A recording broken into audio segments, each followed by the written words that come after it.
Hello everyone, my name is Notepad and on and I write games for fun. So what are we working on today? Welcome to Cruciform. Yes, Cruciform. The tabletop role-playing game that won our fight for supremacy. In the most amusing way possible, of course. Cruciform, or Euducius Lux, is a game about Catholicism. About the good book, you could say. And the good book demands a good time. This one's a little odd in a few different ways. And I say it's a bit odd in a few different ways for a plethora of reasons. Let's readjust my mic here a little bit. People are saying I'm a little bit quiet. Don't you worry. I'm always going to be here. Speaking a little bit lower right now. My throat has recovered, my nose has recovered, I'm feeling better than I have been. It just takes some time, and I'm actually very far ahead than where I should be today.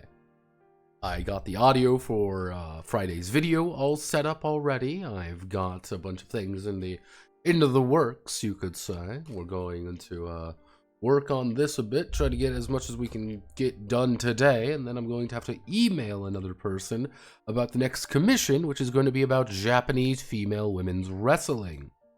Because the only thing that gets me more excited than the Catholic Church is watching women beat the shit out of one another. I can't say that on Twitch. I cannot say that on Twitch, but here I am. Ring Dream is going to be a fascinating adventure for all of us. But yes, welcome to Cruciform. More accurately, this is going to be the manuscript. Gonna see it here. I should this. Now, the interesting thing about this is, as you can see, this is not going to be shared. I still have access to, if we go to the drive here a little bit. If we scroll down to where we should be. As you see here, this one is still going to be available for everyone. If you want to take a look at the rules, you want to take a look at the game right now, it's going to be there. However, we're going to be working on this today. Now, we're going to be treating this like a redux as of right now. I'm actually even going to put a phase here. We're going to do redux phase. Redux phase is simple. What do we need to change? What do we need to fix? What do we need to edit to make it better? Make it into a better position. Make it into a better existence. First things first, things are a little bit complicated because this is an old game. You want to know what happens when we deal with old games? We have to realize I wrote this in 8.5 by 11 rather than my normal B5 now.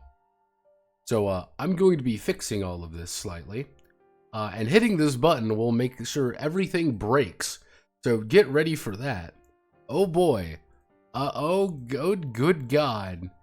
Why are all the fonts are fucked? All of the fonts are weird. Okay, so let's play the fix the fonts game right now. We want a good old, let's see if we can get a Christian font Google. Let's see if we can't get a good Christian font, right? Christian. Christ and all that. We love Christ. What we should do is Cruciform. Let's do a display font right off the bat, because I think a display font's going to be a good idea. No filters. Let's clear all our filters. Let's clear that. This should be every font in existence. So what we want to do is we want a display font. Easy enough to understand. Display fonts are fun. We like display fonts. First off, we're going to bump up the size of this just so we can see things a little bit easier. And now we're going to kind of start having to play around with something. See what we can find. I am usually a fan of serif fonts. Let's see. I mean, generally speaking, let's think about this for a second. We want to do Christian fonts. Google. Let's see what we can find. Cormorant.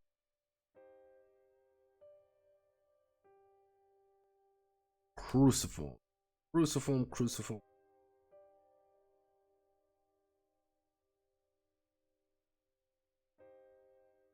Cormorato. Let's open up to Cormorato.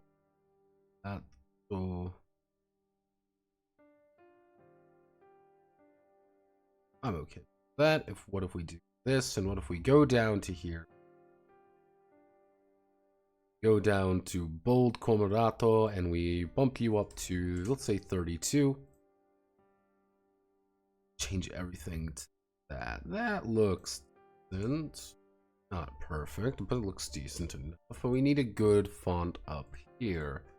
Let's do fonts for religious content. Raging.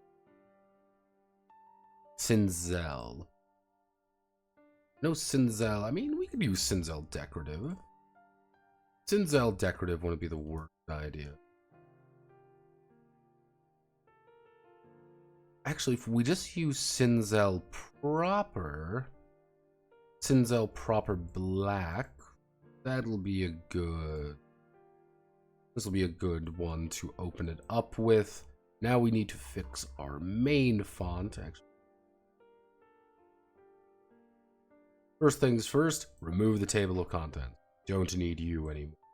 We don't need you where we're going. You may be wondering, why do I care so much about this? Because this is going to be effectively our, how do I want to word this nicely? This is going to be our way of introducing people to the game right off the bat. So if anytime someone wants to, oh, well, I want to look at the game before trying anything out, we're going to hand them this. We're going to link this document. We're going to say, hey, do you want to, do you want to try out Cruciform? You can right now with our budget document here. Just this budget, easy to understand. Times New Roman because of Roman. Fuck you. Times New Roman, here's the thing about Times New Roman. I am not a fan of Times New Roman for a body font. There's one very specific reason. I do not like serif body fonts. I don't know why. I don't know if there's a good reason for it. I don't know where I developed this. I do not like serif body fonts. I think they look like, it looks like something is very off anytime I use something like that. Can I tell you why? Absolutely not. That is just my belief on things. Do not much care for it. Do we have Moolish on here? I believe. How does Moolish look? I want to find my, Ubuntu. If we do Ubuntu, we would need Ubuntu Lite. Ubuntu Lite. Actually, we can. What font did I use for absolute potential? Romantic Blur. I used Montresat. Let's do Montresat. Montresat.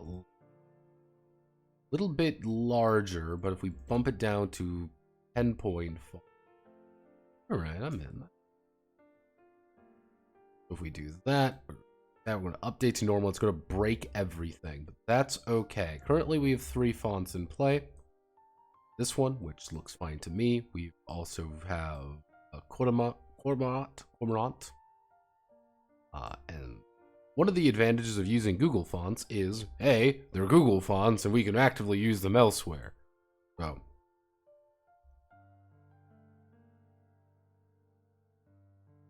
yeah, no divide old Greek there. I'll have you know we're not Orthodox. As a member of the real faith.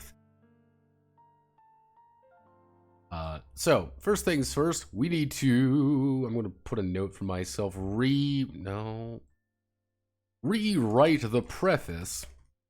The preface to change the past. Because for those who don't know, Cruciform, Euducius Lux, Wolf, Sheep, and Shepherds. This is the 4th name. Also, here's the video for tomorrow. This is the 4th name I've actually developed for this game, because recently, Cruciform 2024 is the latest version of it. Then there was Euducius Lux, which was 2022, I think. And then before that, it was Wolves, Sheep, Shepherds. I believe that was 2020. And then that would make the original one, which was Project Arrows, about 2020 as well. Now you may be wondering, Notepad, where the fuck did Project Arrows come from? Well, fun story about Cruciform. This is a fun and exciting story for the whole family. Cruciform was actually supposed to be a porn game. Yes, this was actually built on the corpse of a pornographic game about having sex a lot. And then it kind of just developed from there on accident. Sorry, we're angel dust maxing, and that's an obscure reference probably no one gets. Now, a little bit of history. I'm part of 2 ERP servers, for those who don't know. I'm part of 2 ERP servers. I am part of the erotic. What is it? It's I need to double check because they changed their names. There's Lewd Dice Shenanigans, or the LDS, and the EGF, Erotic Game Finder. Before that, there was the LGF, the Lewd Game Finder, run by Toast and Della. Toast and Della decided to commit seppuku instead of maintaining their server, so it split off into like 5 different servers run by various groups of perverts. In the LGS era, I noticed something very fascinating, and this is the story I always tell when it comes to ERP games. Because ERP games are not what you would think. You might think, oh, well, I'm going to be running an erotic role-playing game, and we're going to be playing sex fiends and fucking, rapists and ravagers or whatever the fuck. And it's going to be the porn games. Yeah, that's what we're doing with the sex rules. Yeah. No.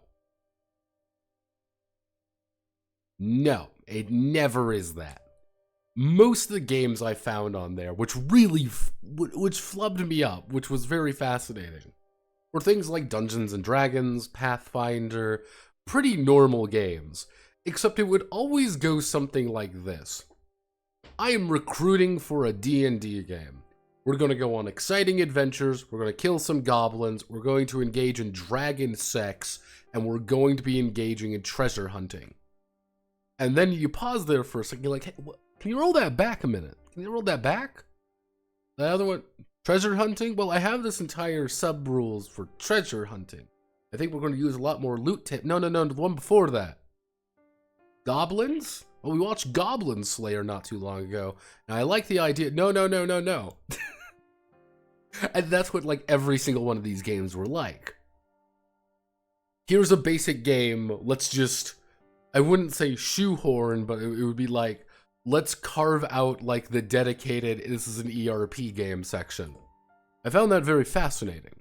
And some part of my my autism devil trigger clicked. And with that, I went about a personal goal of mine of uncovering what's the secret to creating an ERP game. How do you create a game solely based around that fact? Consulting with them, asking questions, finding out the real secrets.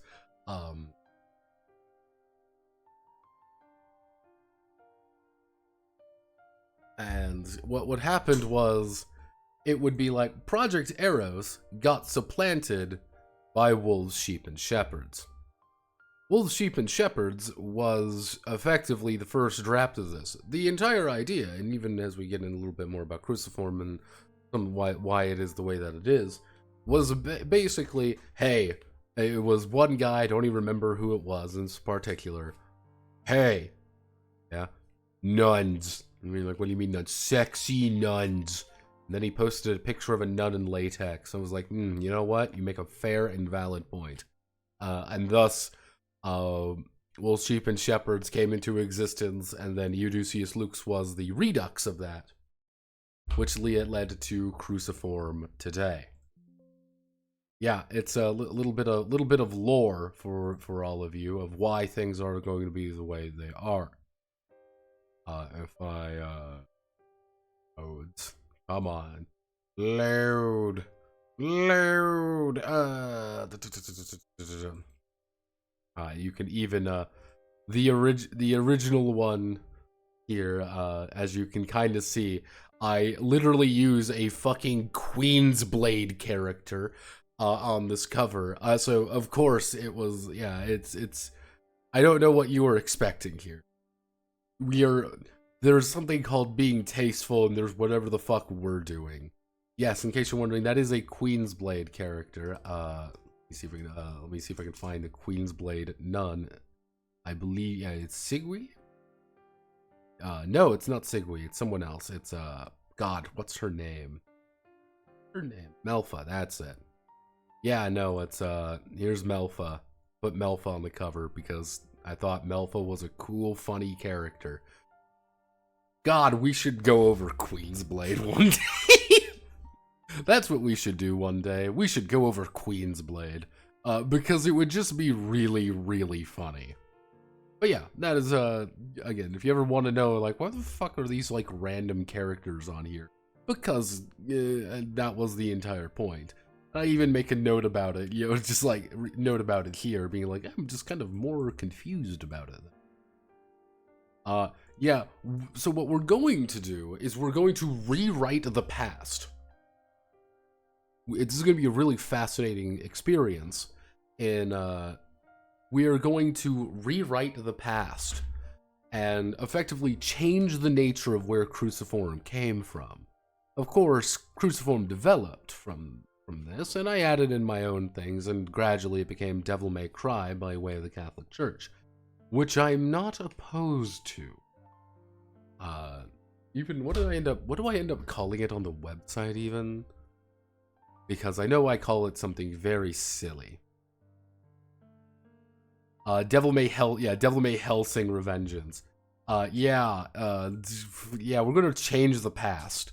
We're going to redo the entire thing. So I needed to anchor focus things in, something to base everything around. I came up with Battle Nuns Fighting Satan, which was originally supposed to be a joke to avoid Twitch TOS. Tweaking some more, meant to get something off the ground. Let's hope this actually works. Yeah, then we have Luke's.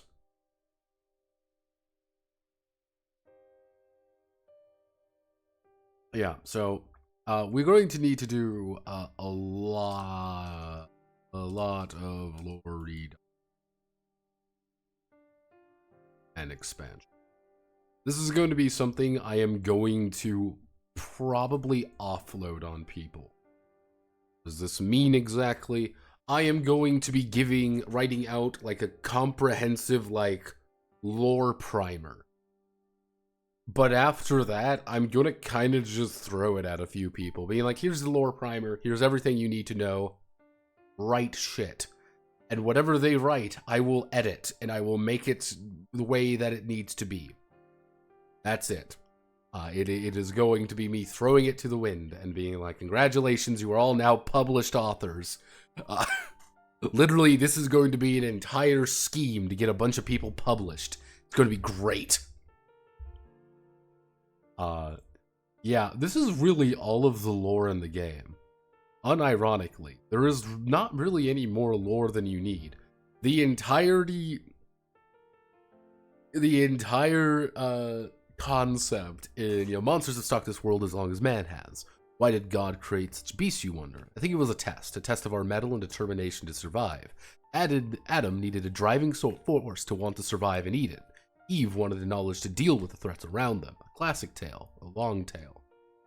In the long ago, the church acted as the bulwark against beings that stalk the night. Witches, vampires, werewolves, and a host of other nightmarish creatures that defy description all haunted the land, seeking the lifeblood of the innocent.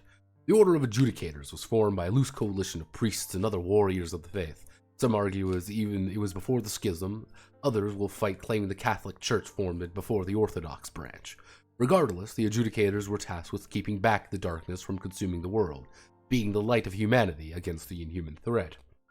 Then people stopped believing. Well, more accurately, is that a vampire stopped being a threat after Hans the dirt farmer shot one with his family rifle. Therianthrope wandered into land, finding work in the factories rather than hunting in the wilderness. It was cheaper and easier to buy meat from the butcher. Witches retreated into their covens and joined society. They became eccentrics rather than burn on sight. The magic of the world faded. Not real magic, just the mystique and wonder that gave us, adjudicators, purpose. But there was always something else. Fools that would use black magic to kill their wife, a child who would commit heretical acts to resurrect the family dog. Vampires went mad from hunger, Therianthrope argued and fought among themselves.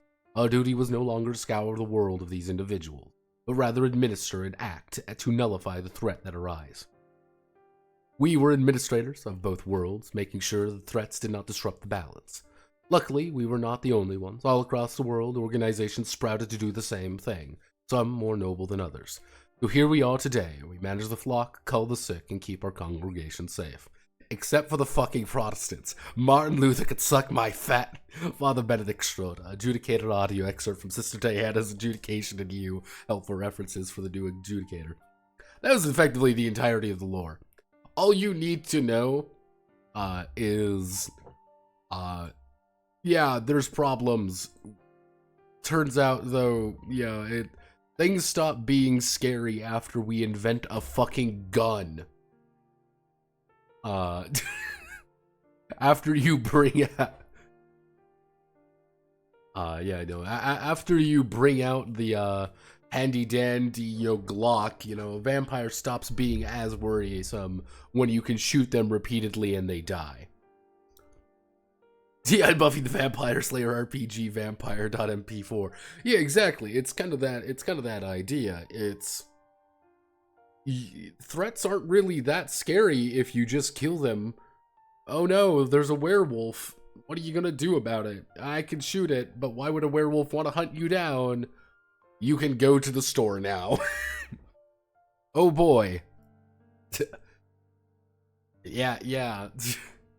And it's kind of like, yeah, things got a little bit dull, but that just makes your job is an adjudicator, a judge.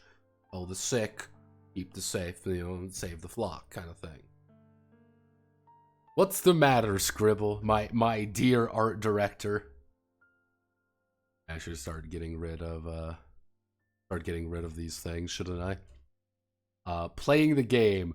Redo this entire fucking section to be more in line with recent games. This one's going to be a little bit interesting because we are using the beat system. We need to fix this. This has expanded. The way I do these things has expanded over time. We'll use Absolute Potential as an example because Absolute Potential is probably is a relatively decently made game. This is the actual how to play section. Like, it's pretty big. There's a lot here, and it's like, how do we do things? How to work? Longs checks. This is what we need to do here. Luckily, we do have, let me bring up Iron Methuselah. We do have Iron Methuselah, which is somewhat of a basis for this game. As you kind of see here, the Antechamber of the Damned. So, yeah, this is kind of the idea here. We want to be really specific about things, what we're going to be more basing it off of. We're probably going to be using the Redux version of Dancing in the Midnight Realm, because Dancing in the Midnight Realm was a very particular game that created this game, created Cruciform. All of these games are a little bit weird for vampires. Pause my Pretty Cure for this. I hope you know, Notepad. You can continue watching Pretty Cure, don't we worry. So, The thing is, every single one of the Beat games actually use a different system to resolve conflicts outside of combat. That is the... I would say the hardest part. That is probably the hardest part of when it comes to the Beat system. The Beat system does not account for non-combat. The Beat system is entirely combat-based. This is fascinating and complicated and not fun for anyone involved. Why is that the case? Because there's a lot of things that go on. The Beat combat system is almost entirely based around, how do I beat the shit out of you? How do I kill you? How do I, murk you? It's not really based around... It's not really based around doing things outside of combat, which is arguably one of the largest faults of the Beat combat system in general. And if I were to find a way to have a non-combat way of integrating it, I would feel a lot happier, but there really isn't a method to do that. Because, unsurprisingly, how's your lack of alcohol going? It's going hard. I've got my coffee. One of the harder aspects of that is just like, if I have a system for non-combat stuff, it would be a lot easier, but we don't. The current non-combat system, oh god, the current non-combat system in Cruciform is effectively you're going to take your dice pool versus their dice pool, whoever has the highest win. It's as easy as that. You just have one attribute die, plus whatever modifiers you have, and you need to beat the difficulty value, and a simple check against the AD, which is the Advocatus Diaboli. Yes, it is the Devil's Advocate. That is the actual GM's title, because the Devil's Advocate is funny.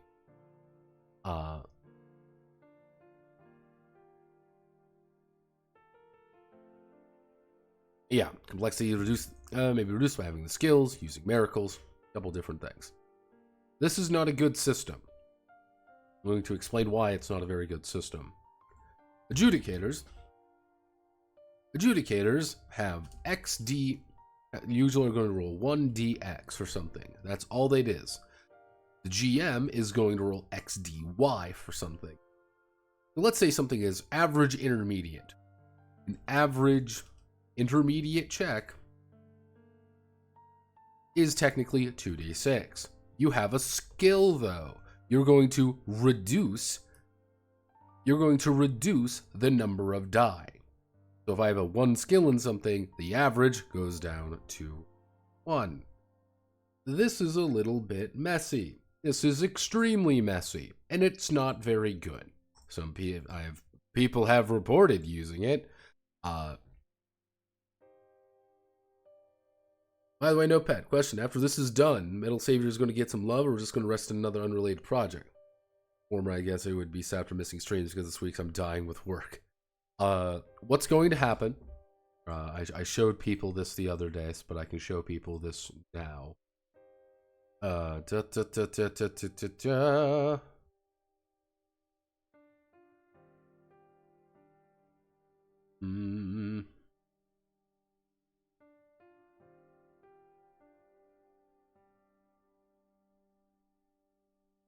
Let's see. My zippity zam folder. Oh, here's my calendar. Yes, I made a calendar for the week actually, because I'm a productive human being. The goal is we're going to start with Ring Dream. I want to get Ring Dream done by the end of the month. I want to get that done by next week. We're going to do some preliminary stuff. Probably Ring Dream is either going to be around this time, depending on how long it takes us to kind of get into a good spot. And then we're going to start kind of going from there. Effectively, we're going to finish Ring Dream. We're going to have a poll to see who wins the next round. We're going to go straight into Metal Saviors, then whatever it is in July. July is going to be hectic, though, because my mom's getting her second knee surgery. Things should be fine, though. However, it just is going to be a thing we have to deal with. So,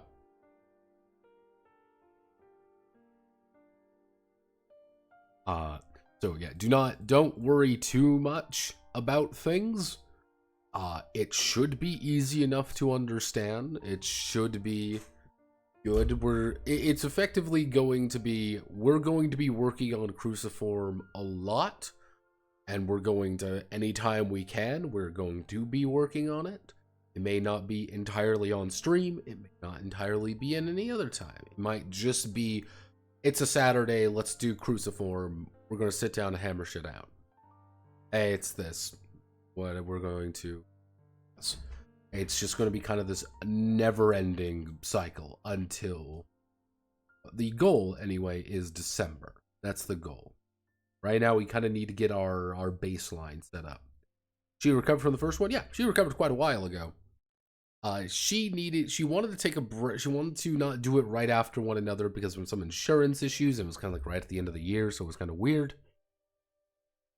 So what it is she is going to get her second one done in July, which, if things go according to plan, it won't be as bad as the first one, because she already knows what to do, and they already know what to do with her, because she got really fucked up on the anesthesia they gave her last time. But hopefully everything kind of hammers out there. Once everything's hammered out there, we should be, again, we're smooth sailing.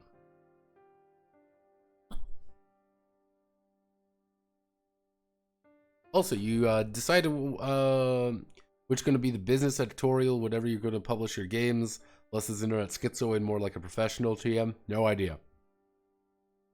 Unironically, what I want to do one night is see, this is what the goal, which a spanner has been thrown in the works because of for this, by the way. A very massive spanner has been thrown in the works. The goal was to have a kind of like have a sit down with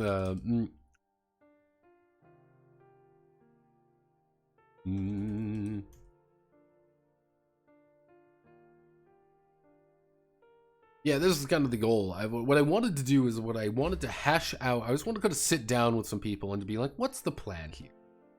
I have an idea. I kind of have a vague concept of what I want the trajectory of things to go is. However, I can't, how do I want to word this? I can't talk to any of my friends about it, because any of my real friends, people I know, don't care. They fundamentally could care less. This is, however, very important to me. So I would like to talk with people who do somewhat care. So that's the reason why there. It is just it would be better to have someone being around people who have a vague interest in what the future is going to hold, because I don't know what I'm doing. Generally speaking, 2 years ago, I couldn't really have debated I would be in this situation. Admittedly, 2 years ago, I thought I was going to be happy, but here I am. It's just a time. It's just like I would like to talk with people about it. It's very, and why I say Spanner was kind of thrown in the works is because one of the more how do I want to word? Professionally minded people left the server, actually, which made things very complicated. And because one of the professionally minded people left the server, I can still talk to him, but I don't want to, because I don't feel like it. You tried solving the issue here? There was going to be no good answer there, and I don't want to think about it. It's not my fault. I know it's not my fault. It is, but I am the leader of a fucking schizophrenic cult. Of all the worst people available, and anytime someone fucks up, it's my fault indirectly. So that is, honest to God, one of the reasons I was going to actually consult some people. one of the one of the options is that we completely divest Notepad from Cruciform. That is a completely valid idea, which we get a pseudonym. I get a pseudonym, and we create a fictional human being. That fictional human being is actually our main person. You can actually register pseudonyms with like the U.S. government and stuff like that. It's not too complicated. Fatal 2 experience, yes. It's going to be a little bit complicated because there's money going to be involved. And it's not necessarily me. It's the fact that Notepad Anon is the internet hate machine. And I'm a racist, bigoted, sexist, homophobic, transphobic. God, what else have I been called in my time? Retarded autist who runs a Kiwi Farms, 4chan, Reddit,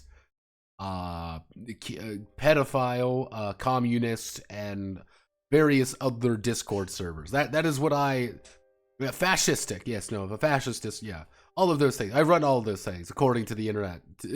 According to many people, I am Satan. I am the epitome of evil across this world. And obviously, those who know, I'm not that.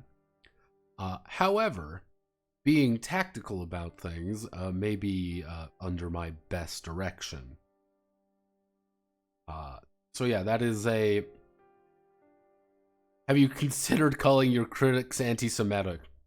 Unironically, I have, it's always funny anytime that does happen. Because suddenly they get really weird. Thank you for following, by the way, Crusadia.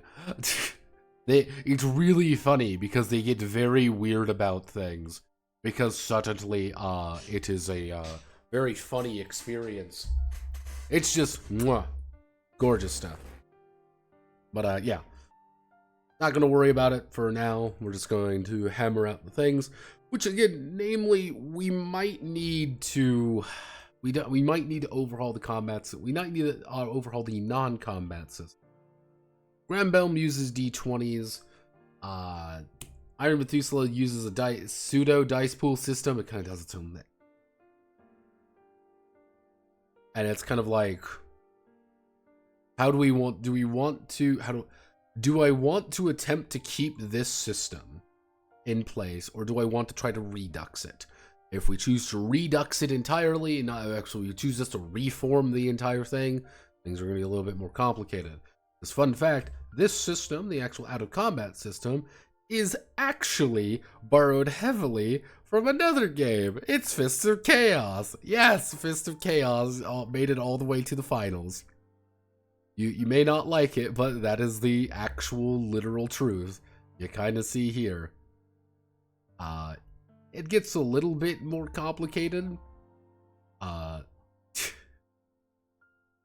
I forgot of how much autism is in Fists of Chaos.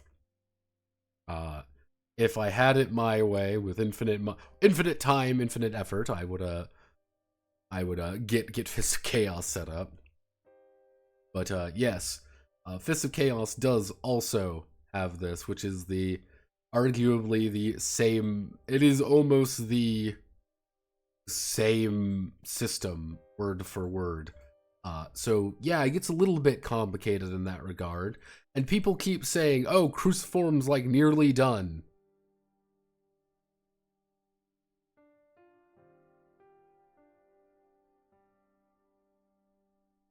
Yeah, no, it's if we're not. That's why I've been thinking about, again, we go under a pseudonym, or we go under something, we create the false identity. Nothing too bad. It would probably be, AP Blaine would be an easy one, but we'd probably have to develop a new one. Come up with an elaborate backstory. You know the rest. Come on. But yeah, no, this is, we're probably going to have to overhaul this system a little bit.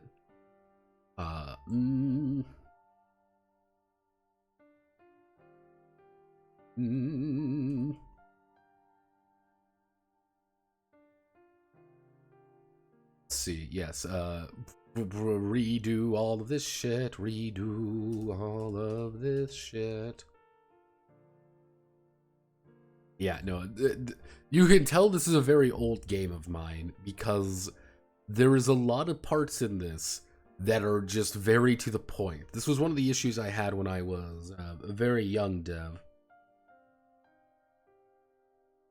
But the Irish neckbeard, might be a fuck with him mentioning the name, but the Irish neckbeard might be an option to get some contacts, mayhaps. It's, I don't know. The thing is, this is the funny thing. I really don't have any, like, contacts in the TTRPG sphere.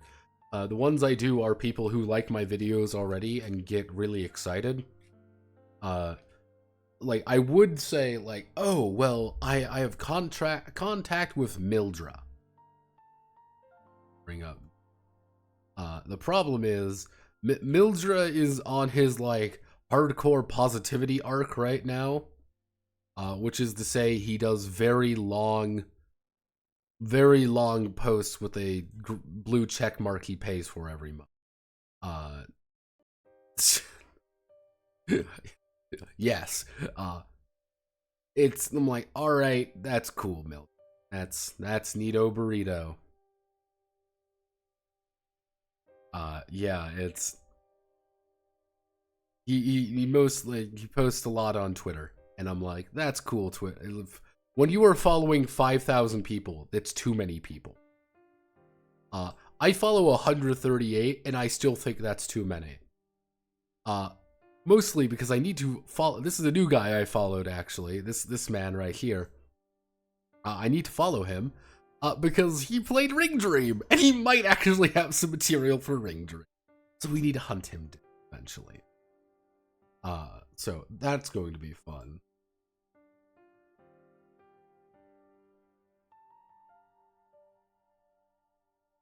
I would really prefer to handle things on my own in that regard. I don't really want to deal... If I'm going to be dealing with a publisher, I want to either go real big, or like real big and corporate, or keep it up entirely in-house. When I say like really big and corporate, the rocks are quiet because the trees are listening damn straight. Like, the reason why I would want to go really big and corporate is because, generally speaking, there's a lot of checks and balances there. And there are people in place who want to keep the ship going. If you fuck up and fuck me over, then that looks bad at you, and everyone is sad, and you lose your money. And shareholders lose things, lawyers get involved, no one's happy. Doing it all in-house and just doing it for me has its own benefits. Just being by myself, if I fuck up, that's on me. If something goes wrong, that's on me. If something goes right, it's on me. Relying on other people to publish my stuff, things start getting weird because it's like, who owns it? Who does this? Oh, well, we're working in a big old team and we're all big happy family, except I'm not going to pay you, and we want 40% or whatever. We want like 70% of whatever it gets. I had that experience with Dungeon Tactics, never doing that shit again. There's a reason I'm rewriting the entirety of Dungeon Tactics into Dungeon Delvers, so I could literally just say, here's Dungeon Delvers, a thing I wrote that's better than the actual game I wrote. Silver Seller or no. I rewrote the entire game because I could. Yeah. So, getting back on track a little bit, we're going to need to hammer out anima, like, we need to overhaul a type a little bit. What this is going to be more than anything is that we need to add more description. We need to fix EXP deficit. The EXP deficit system was not good. It was a slapdash application to fix something that really shouldn't have been needed to do. It was a fix for something that was a bad idea. Generally speaking, I do plan on adding more I was thinking about adding in one more anima type. This is going to be something I was going to kind of consult with everybody. Hey, what more anima types do we need? The only anima type that I could really think of are undead. This is entirely because Steve Man has an undead nun, and it's going to be a very good win-win situation. Because then I also find undead knights cool. Fuck you. The entire idea of the XP system, the XP deficit system, is you need to get XP, you need to get experience points, and until you get a certain amount of experience points, you don't actually get experience points. Pay off your deficit. For vampires, this allowed them to start with higher stats. As you can kind of see, they get some higher stats, they get some higher abilities. However, that's a terrible way of doing things. It's god-awful, in fact. Like the living doll nuns.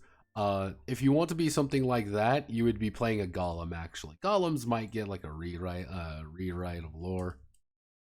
They might get a rewrite of lore. The entire concept of our various anima types are we have humans. Human has been in his grace for long as any age touched this world. Now, humanity is humans. They built it. I built them off the back of their age.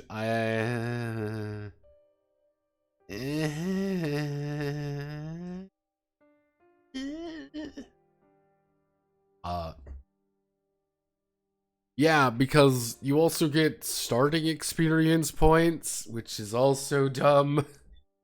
Yeah, no, I didn't. I did not do a very good job of this XP system. Yeah, so kind of the idea is like humans were based more off of they're very adaptable. You see, they have D6s and everything. They can do whatever they want to do, if that makes sense. Humans are very adaptable. They have everything that's very nice. If you just want to play a basic character there, they have access to all the miracles and have a starting purity of 100. This entire section needs to look different when we talk to that. Lamia, otherwise known as vampires. Vampirism is commonly understood as a sort of disease, forcing the host to consume blood, and having skin exhibits some qualities of albinism in regards to burning. Yeah. Vampires join the Catholic Church,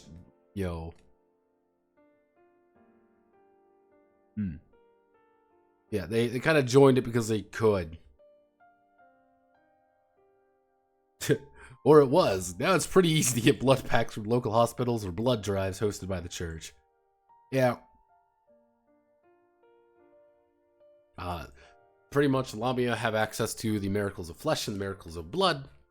They also start with less purity. Impurity is effectively goat sicko mode. The issue being is that there's usually a downside to it. Purity is kind of universally good, but you get lesser effects. It is good with no consequence, really good with a consequence, and then there's also taint. Taint being things have gone really, really bad for you. Yeah, Lamia bloodlines. They got these. I don't really explain what these are. We're going to need to do that. Ideally in the full book. If in the full book. I don't intend this to be a very large book.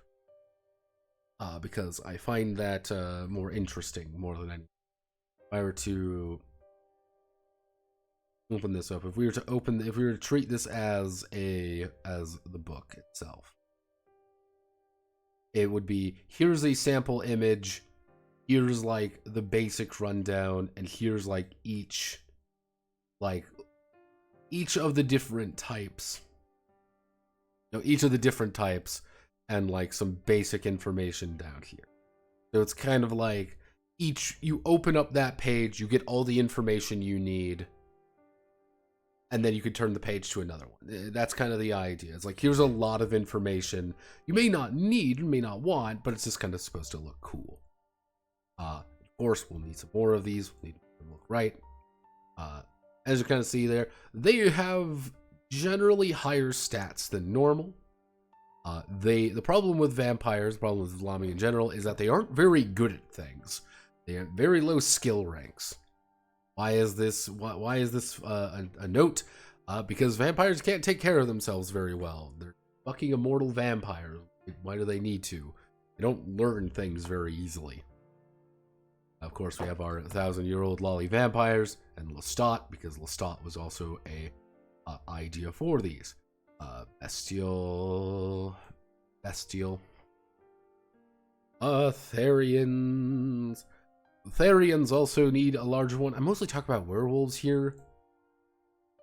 Yeah, no, they're the same idea. They have beast and they have the miracles of beast and miracles of nature. With one of the ideas is, hey, you could be a werewolf, a werebear, a were-rat, or a were-lizard. Probably, most likely I'll drop were-lizards and integrate them into another one, because there are some other ones in the back of the book I just never used. Lizard, yes, were-lizard.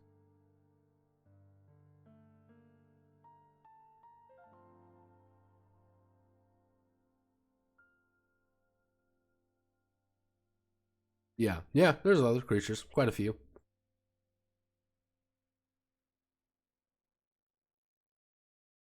Let's see. Very curious about the bunnies and were-cows. Technically if you, in the back of the book, in the Japanese one, there are were-rabbits, technically. They're just this kind of Therian out in Japan. Lizard Man, Soul Calibur? Nah. Yeah. Yeah, if you wanted to play a Ninja Turtle, it was very easy to play a Catholic Ninja Turtle in this game. I don't know why I made it so you could play a Catholic Ninja Turtle, but yeah, you can. Fuck it. Yeah, so kind of the idea here is kind of see, some of these felt really arbitrary. Probably need to fix that again. If we go to the very back of the book, go away, Bloodline Load. These are the other Therian tropes that are unique to Japan, or the Shrine Maiden mode. Kitsune, Tanukis, Bakanekos. I believe I put rabbits in there at one point. I might have taken them out because I'm like, this is too specific. Because I'm a dumbass. This is too specific. Notepad, you are already writing a Coomer role-playing game. You cannot be thinking that you are above this shit already. Hooray! A bratty toaster is dead. Paragraph styles, border down.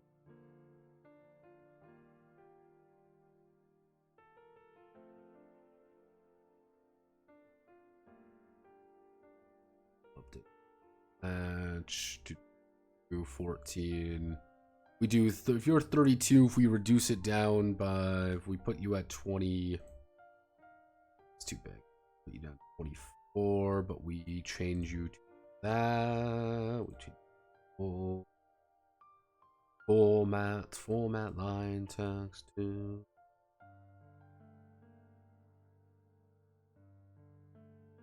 Yeah, so this. Actually, we don't. We Emmy Bowl.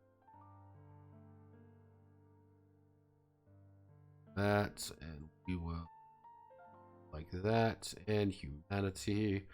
Humanity. Oh, the humanity. That's Therians. Golems are odd. The entire idea of golems, because I'm like, golems are cool. Yeah. Literally, the Catholic Church stole them from golems.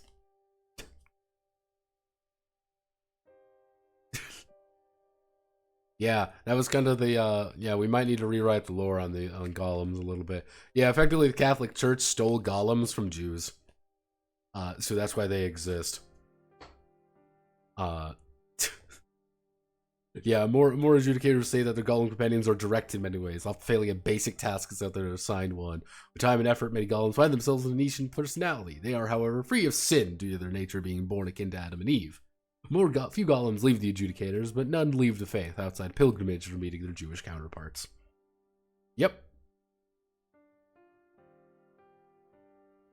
And that's the entire idea. They have a D20 in one attribute.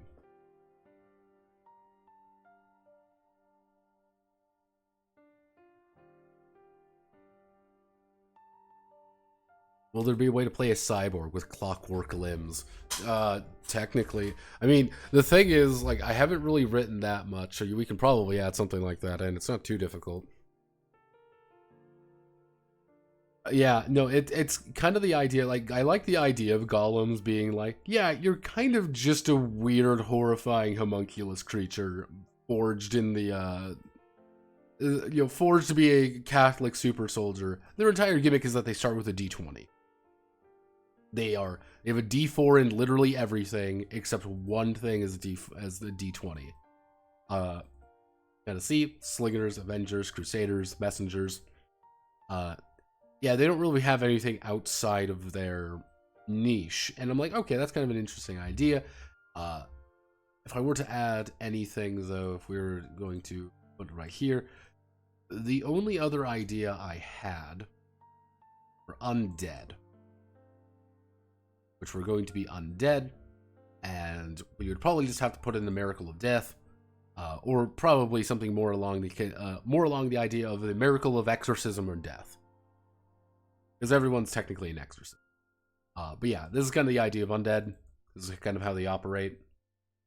My idea for them is literally, hey, hey kiddo, you thought dying was going to get you out of service? Sorry, no such luck. Get back out there.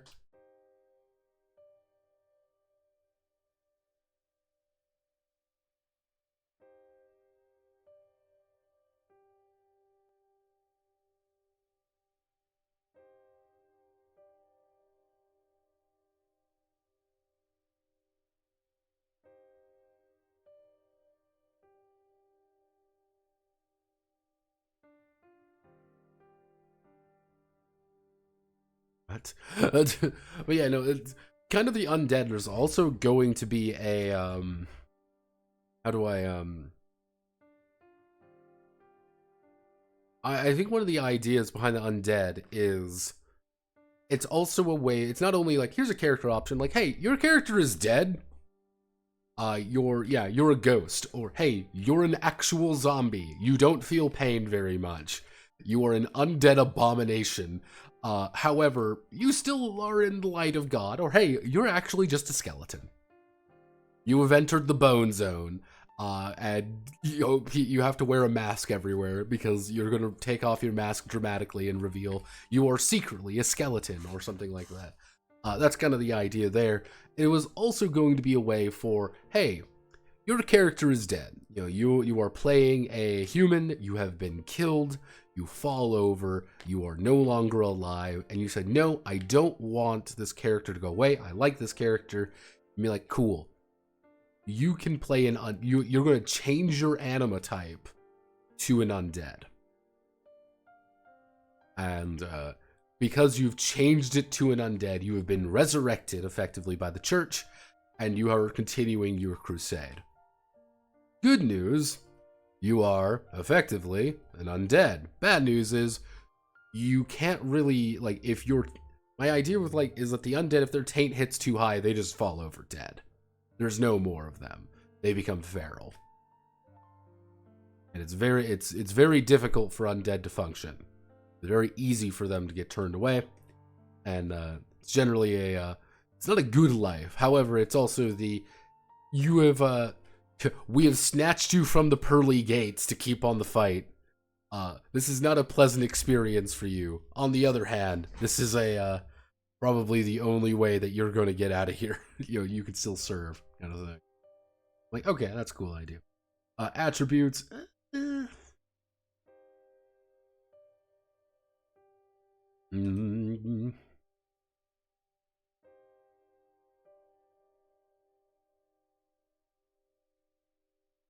Yeah, generally I like all the stats and like how the attributes actually read. Faith, finesse, strength, toughness, will. Easy. Kind of gives it's the full Monty. Nothing is too exaggerated. Nothing is too overkill or whatever. I kind of need to do what I've done with a couple of these other games, just make them a little bit better. Skills. I may need to be right after.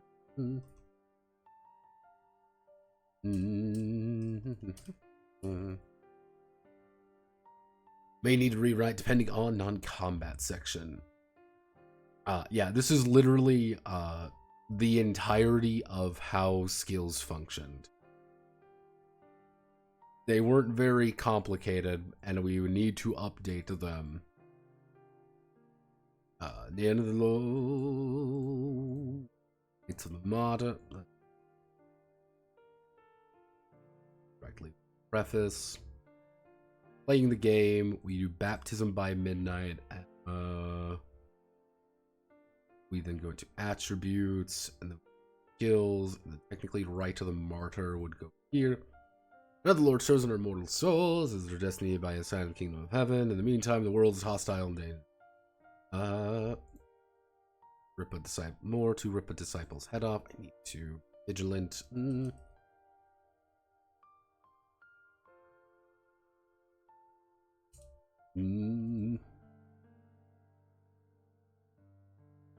Change disciple to adjudicator. Yeah. Effectively, all of the different types have their own different amount of actual health or conviction. Because it's not health, it's conviction. You are already very fucked up. On the other hand, you are also, driven by faith and power. You spit out some blood, kick some ass, let's go. As you can kind of see, Lamia have a lot, Therians have a lot. Golems probably will have the most amount of health, simply due to the fact that they're golems.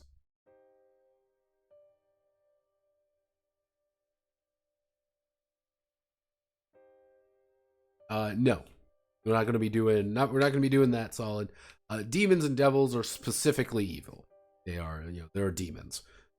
They are not good things. Oh, well, I'm a halfie. No, you're not. Daddy was a demon. You're probably going to be fucking evil. They are inhuman monsters that we should kill with fire. None of this tiefling bullshit. Yeah, no. One of the ideas, though, is that disciples' conviction does not recover until Sunday congregation. Yep. Which is the kind of a way of saying, like, if you do a lot during the week, you're not going to heal very much. But if you do it every week, go to Sunday congregation, you do that, you're going to heal.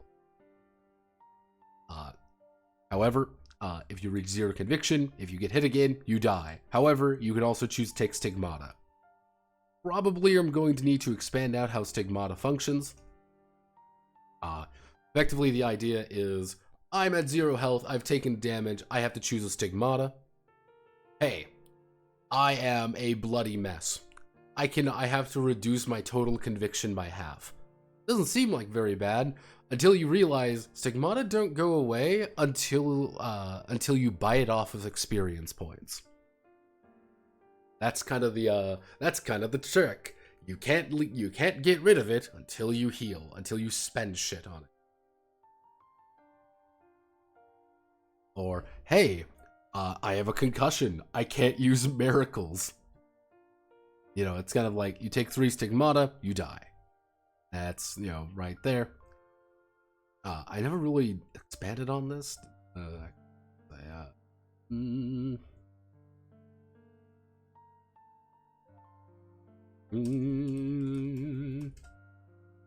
Section out. Expand. There we go. Context and reasons here. There we go. I'm gonna put a little here more question mark. So, conflict. You can kind of see how quickly it is to get to just fighting, which is kind of on purpose. which is why I want to expand this section out a little bit to make it work a bit better. So let's see.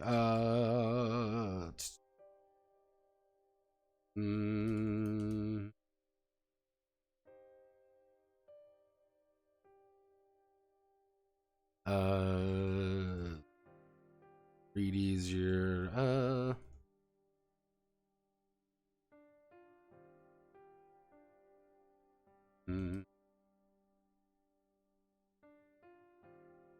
Ology. The same value. Adjudicator will act first. If they put an ambush to the enemy. Stop when in combat. So 22. Insert horizontal line right here. This is one of those things where I'm going to put a big note here and say, remember Grandbaum. We're going to put a big remember Grandbaum here.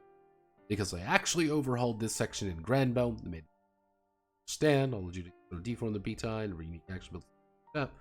So we're going to do not build further. Do a combo on the turn. While combo is allowed, current B die be used for different actions on the same momentum or fiction. This is one of the things I expand and elaborate on the fucking combo system. Holy shit. Yeah, this was the unique part of the game, which was the combo system. Hey, it's your turn. You can spend momentum. You can spend your initiative or your conviction, your health effectively, to do second, third, fourth actions. You can do multiple actions around at the cost of some.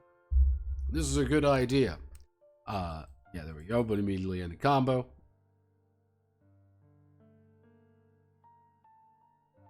Yeah, expand and elaborate on the fucking combo system. That needs to be expanded on pretty heavily. Don't know how I'm going to do that, but it needs to be. Also, Arena of the Supernatural. What the fuck was I smoking? Holy shit, please make better.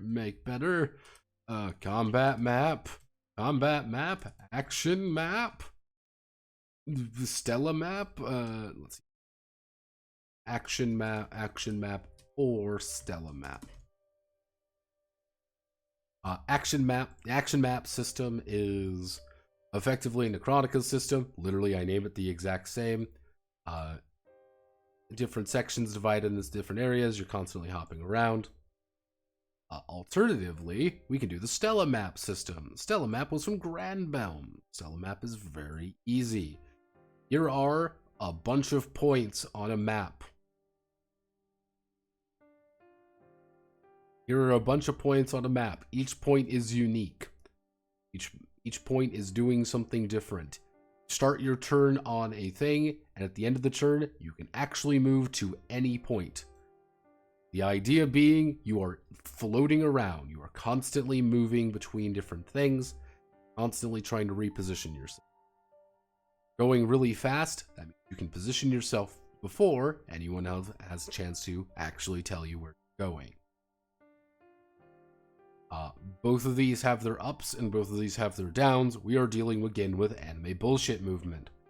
Yeah, so we need to kind of fix some of these idea.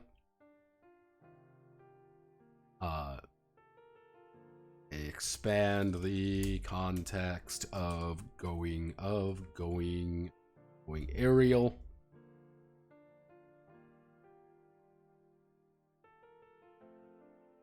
Guess what? We need context. Wall smashing. Yes, I literally put in the context of wall smashing in this game. Because I thought it was important. A point crawl. I vote for Stella map. Another action map. There's always the action map. Stella map is a little bit odd. That's Gashi Moon. Rambeln. I think I explained it in here. This came to me in a dream, actually. And we know it's always good when things come to me in dreams. I call it the constellation map here, but Stella map is the same idea. Effectively, you know, it's constellation, rough method tracking location, various features in the illusionary realm.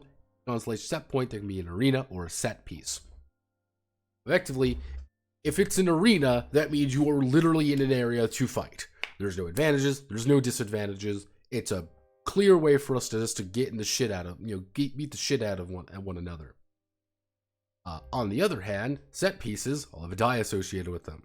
Hey, this is cover. Hey, it's hostile. Hey, it's wellspring. Hey, this is literally a cinematic battlefield. We should totally do something cool here. Because no shit, why wouldn't we want to do something cool in a place that looks cool? That's kind of the idea, is that you are always moving around. Because that's one of the biggest ideas. You are always at the end of a round, moving around and shifting to different locations. See, where was the point where I made the note about it? Where was it?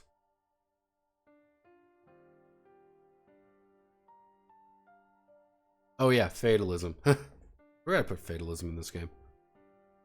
Yeah. Effectively, it was like you're always being able to move around before other people. Thus, you're floating around, because in the idea of the actual game, in the context of Granbelm, you are all going 900 miles an hour at all times, and you never are not going 900 miles an hour.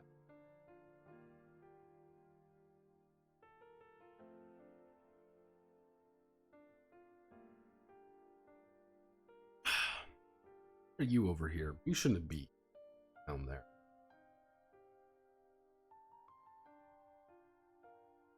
Yeah, Victor. Maze. Did everything get shifted around? No. No. Stop that. Yeah, there we go. Yeah, there we are. I'm broke. Damn it. But yeah, sections in combat, we need to overhaul the shit out this. Yeah, we need to make this look way better than it actually is right now. That's kind of our issue. What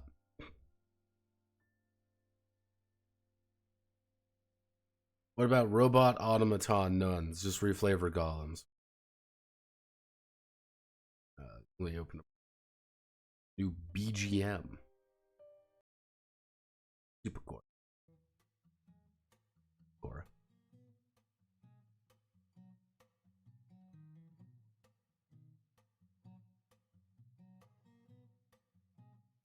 Yeah, the Stella map was because it was originally the idea of the Stella map was that it is stellar because Granbelm has a weird thing with stars. So I'm like, oh, you're floating around in space effectively. You're moving from star to star. You're going here to here to here to here, and you're just kind of always floating around. I'm like, oh, Stella, constellation, Stella maps. And I think the idea of the Stella map is pretty good. I need to expand on it more, and I need to tweak it some more, but I think the idea is solid. And it just needs some more work with it. And rather than crowbarring it into places, I need to build a game with it as a foundation. I think to really get it to work properly. But yeah, as you can kind of see, there's a lot of different actions in combat you can do. One of the big things though is that you need to get air. You know, you're getting air, you're losing air. This entire combat, the combat system in general, is actually built around Devil May Cry. Let me see if I can do let me see if I can find. Because I'm going to show you all. This is Virgil. We all love Virgil. Notice how he knocks him up in the air, does a bunch of shit, and doesn't let him move. He's constantly always moving forward. Always has that momentum. Never stops to give him anything, give him a break, effectively. Virgil is stupidly high level in this game, where he's effectively allowed to do this for fun. We're not obviously going to be able to do that perfectly, but that's kind of the basic premise, is that you are... let me see if we can find.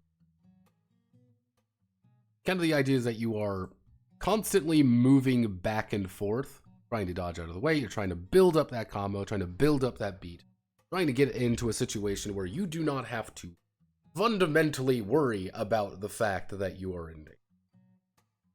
Because you have already built up so much power, so much ability to simply knock them up in the air and kick their ass. Now, this is where things get a little bit complicated because this is a very early version of this. Yeah, whoever loses, versus this, if you want to try to crash someone. Most things are X versus Y, but you can also just say, hey, I want to attack you. If I attack you, if I just go forward, I'm going to hit you with my sword, you're just going to deal damage. It's your beat die, plus whatever your strength or your finesse is, plus your weapon, minus evasion if it's range, or brace if it's melee.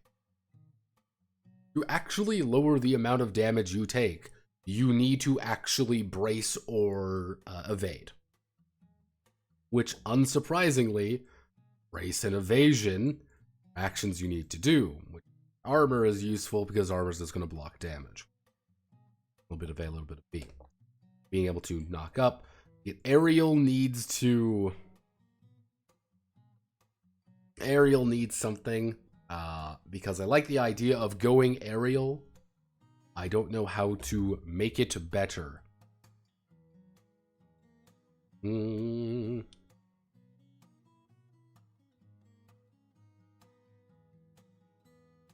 Like, aerial should have its own section, almost, of like, you are aerial.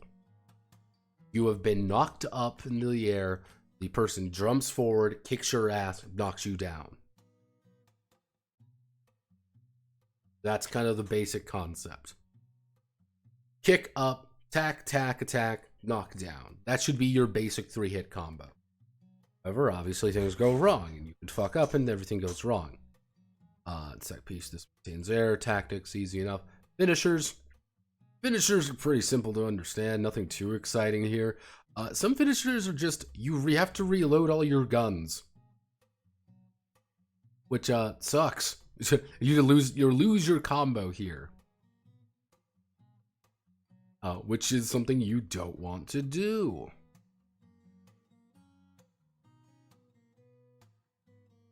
It's not Maesta, I swear.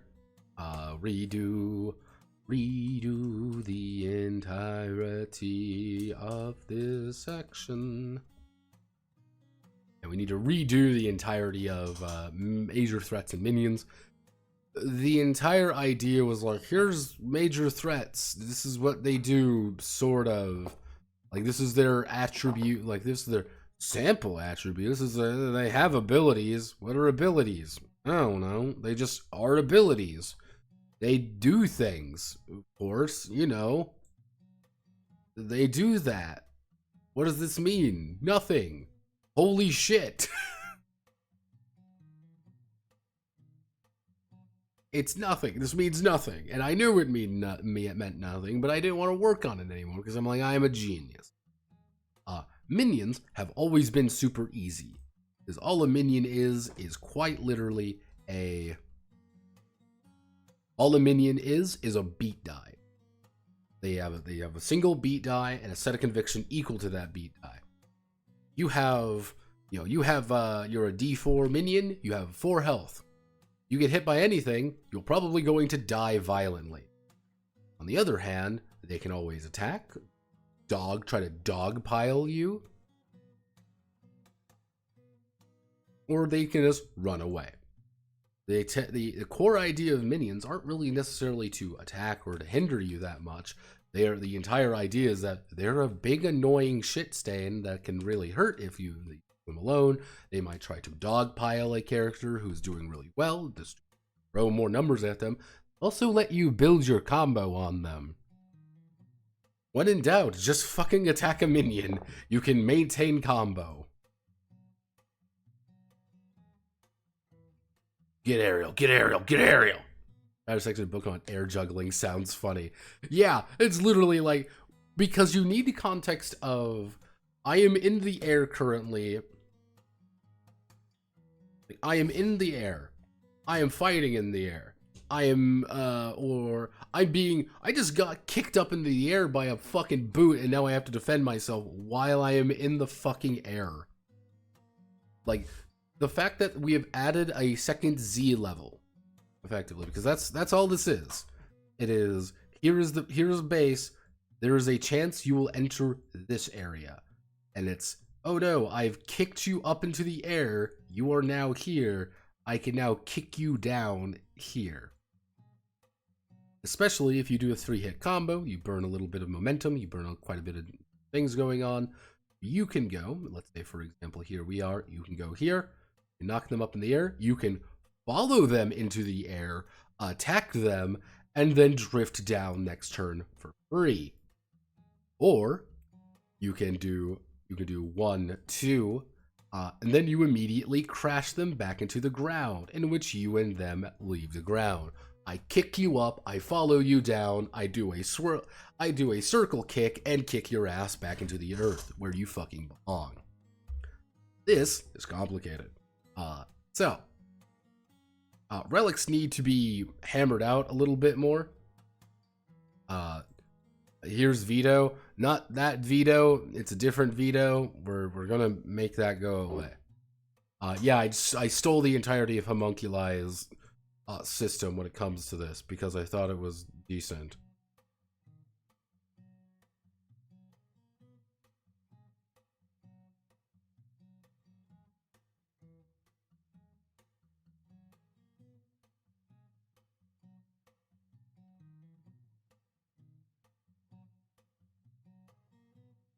Give me a second. Horace posted something. I need to post something very specific.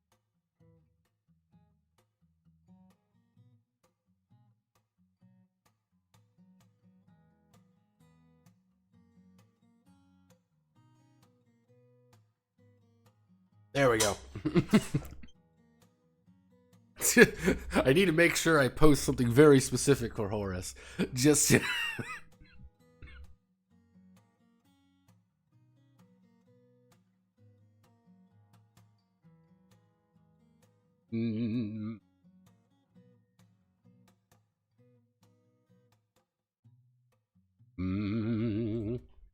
So, people pinged me. Who's pinging me? There we go. Perfect. Gotta ruin the conversation. So let's see. Lurk beyond the gates in the darkness cannot be easily filled by mere weapons. Often requires power of relics. As my relic is a piece of equipment that is blessed by the Lord, fight and exercise demonic influence of the night. These powerful tools come in many varieties, and they are probably wielded by adjudicators and powerful members of the church. And adjudicator's relic is bonded with it. Only the most senior of adjudicators willing and able to employ multiple relics. This bond, like marriage, is until death. From there, the relic will either lose its luster or be passed on to the adjudicator's successor in the congregation. Adjudicator a single relic, which gives them the power to combat threats they may face. Effectively, you get a custom super cool weapon that's super cool and unique.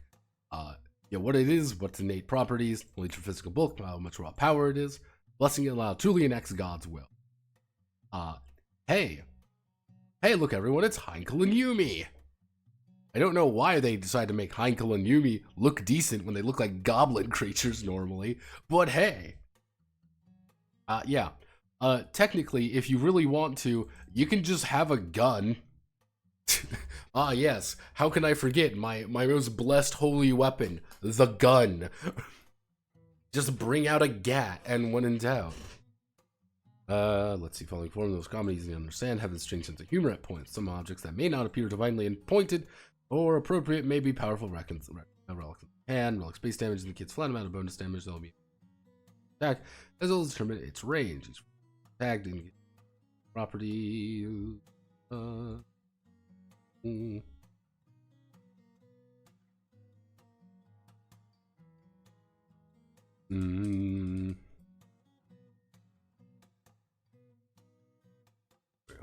Selling. Yeah, some of these are pretty simple. Hey, I have a polearm. Hey, I have a sword. I have a whip.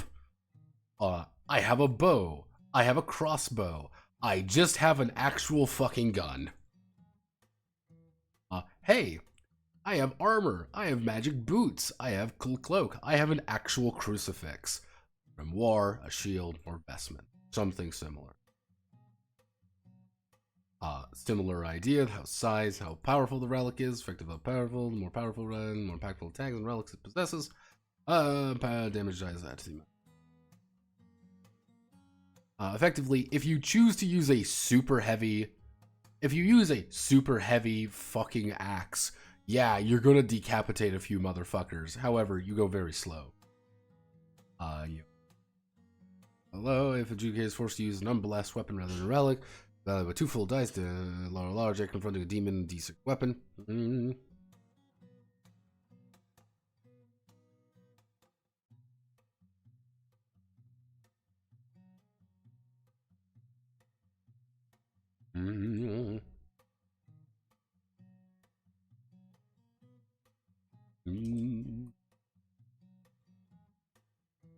Yeah, it's kind of the idea of like, yeah, if you're using a completely normal gun, yeah, that's fine. However, you can also just choose to say, nuh-uh, I'm just have a regular gun and just have blessed ammo. Rolling up to the function with my super heavy crucifix, yeah. Random question, want me to bother one of the writers for prose edits? If you feel like it, not right now. Yeah, you can get some goofy ones. A super heavy crucifix is technically has you get 8 miracles out of it. 8 bonus miracles is a lot of fucking miracles. On the other hand, you are rolling effectively in with a wolfwood cross. Again, it's a little goofy sometimes, but I'm okay with things being a little goofy. Because we are the anime Catholic Church, as we must.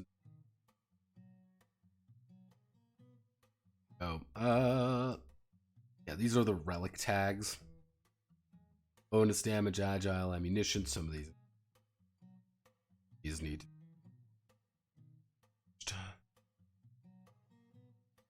Let me just add an appropriate response. Ah! Yeah, some of them aren't too bad. Probably some of the more complicated ones are like the Grimoire and how stuff works. Executor, execute a minion. Yeah, blessings. Our divinity given form. Well, the relic starts with just 1 blessing. Use power. They may share their experience with the relic, granting additional blessing additions. Personal augments. Granting additional abilities. Use without.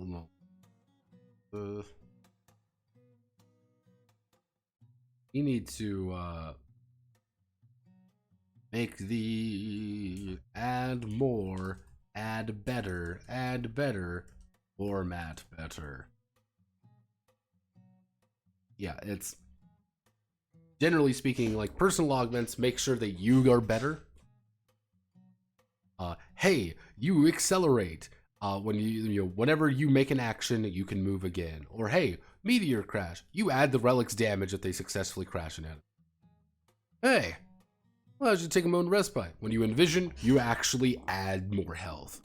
The other hand, hey, you get the agile tag. You get to remove tags. You get to add things. You can add targets.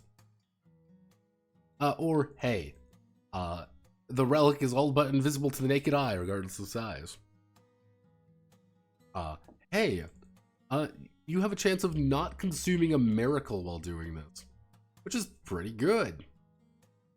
Or hey, you can speak and understand all known languages. Some relics are more about what about the benefit, about the utility rather than their raw abilities. I do have an idea of like, hey, create your own blessings. That's fine. God is never fair because that's the funny part. Let's miraculous form and divine intervention. Anime Catholic Church equal big boo nuns and leather habits fighting tentacle mon disguised as Catholic priests. Not quite. We're fighting the forces of Satan in this one. And we are the Anime Catholic Church by way of Hellsing, actually. So have no fear. It's let me bring up Alexander Anderson, who effectively is our quintessential character in a few different ways. Have no fear. What's your plan? I'm going to fucking kill a vampire. Hey, Anderson, how you feeling? I want to fucking kill a vampire. Hey, Anderson, what do you want for lunch? I want to kill vampires. Yeah, it's we're dealing more with this vaguely psychopathic individuals of the Catholic Church, because that's cool.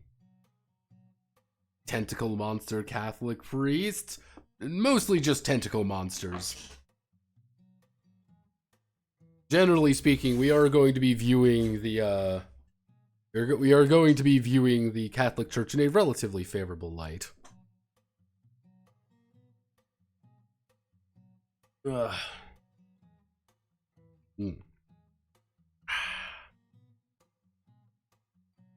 Miracle, simple as source, divine inspiration, from supernatural feat. Easily category with miracles, as well as give the adjudicator dedicated to focus on them. Depending on the anima type and adjudicator ability to different paths. We're probably going to actually have to add like overhaul.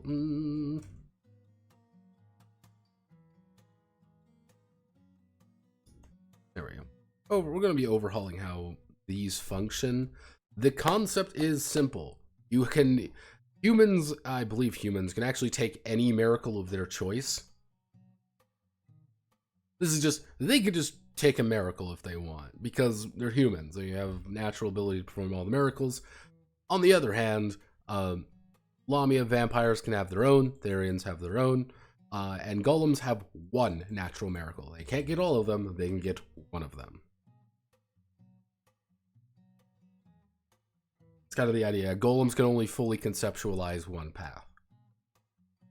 Probably undead will get their own, or I might just give them exorcism. Like, you don't get any other additional one. You get exorcism. That's your only miracle.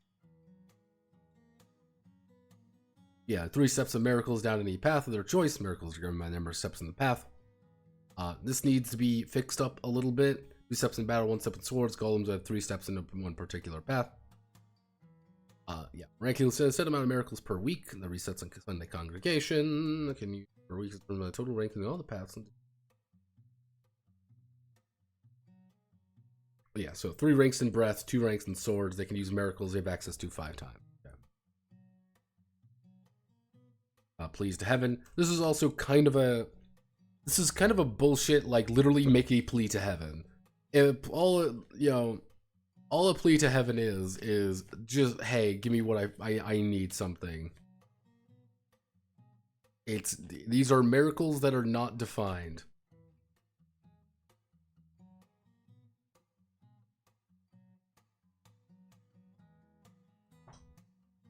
Use it selfishly, you get impurity. Use it very evilly, you're gonna get taint. Taint is bad. You don't want taint. Combat miracle, miracles for their own intended purpose. Gas action combat, remaining total damage.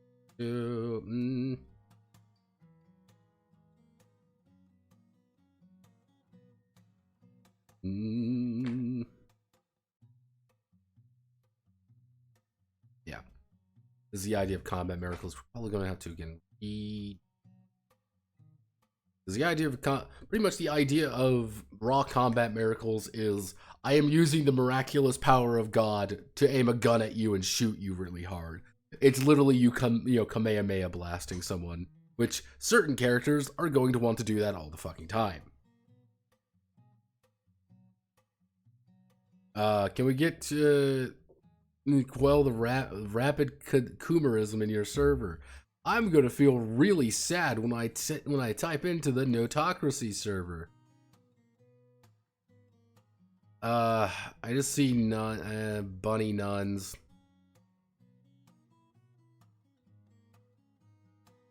I just see bunny nuns.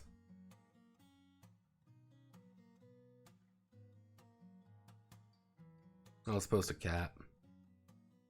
So, purity. Now, this is where this needs.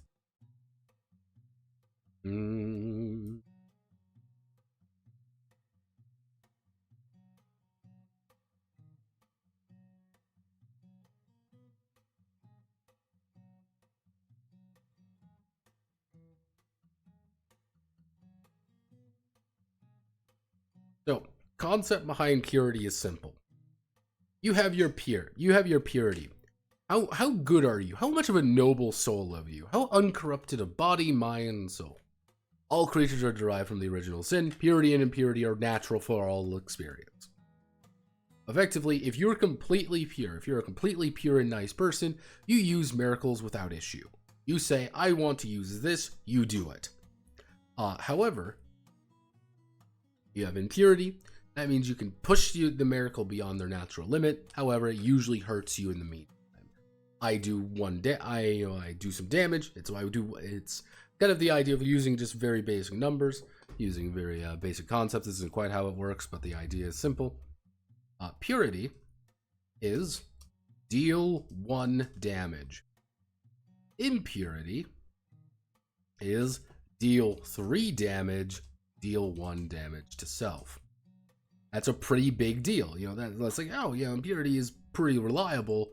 However, impurity lets you do a lot more, but you're taking a consequence.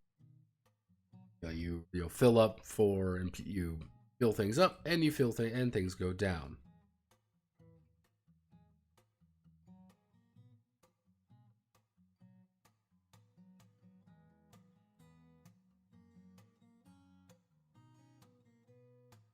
So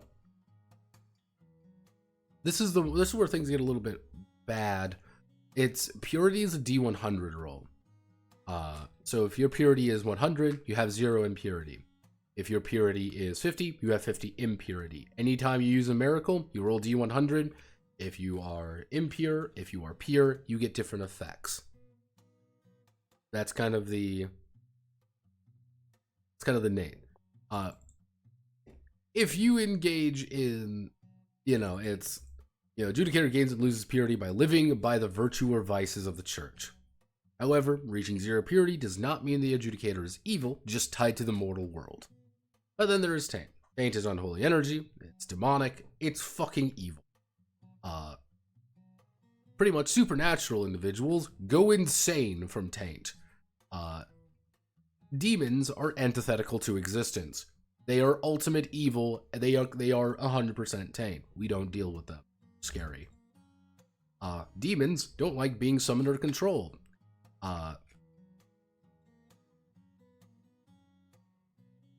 One of the ideas is you don't summon a demon, you ask a demon for a part of its taint, and that's what it does. It taints the world around it, and everything goes horribly, horribly wrong.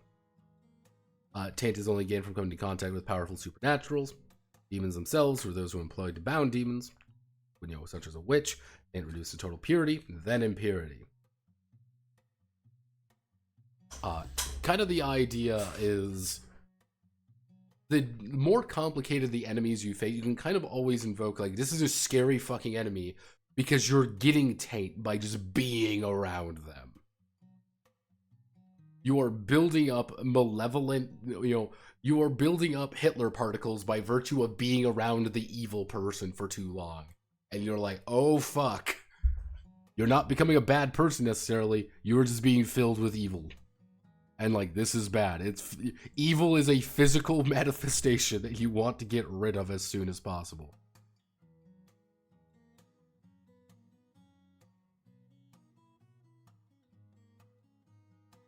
Oh, gee.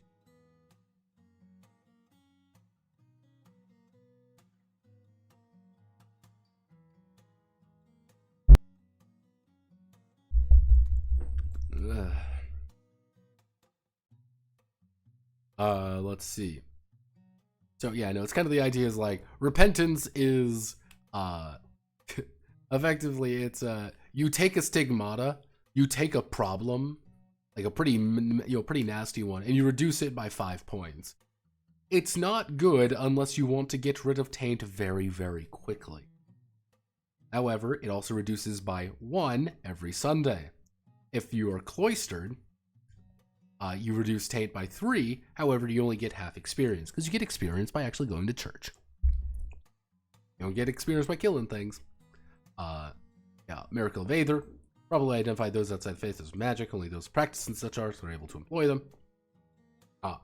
This is the natural miracles. These are technically how all miracles are situated. If you go down, you say, we take one step down the Miracle of Aether, you have Aether Unraveling. So, hey, begins the process of unraveling a spell created by a practicing magician or sorcerer. This is a time-consuming process, but only a proper way to eliminate a spell. Hey, you roll our D100 roll, and congratulations, you rolled within purity. Roll an opposed check versus faith versus the magician's will, with a complexity equal to the spell's power. If successful, you unravel it. On the other hand, if you're impure, you make it a lot easier. You can effectively do it for free, almost. However, you get a bunch of taint for doing that, because you're dealing with magic bullshit way less efficiently. If you roll taint, hey, you just get a shit ton. You deal damage. You take damage.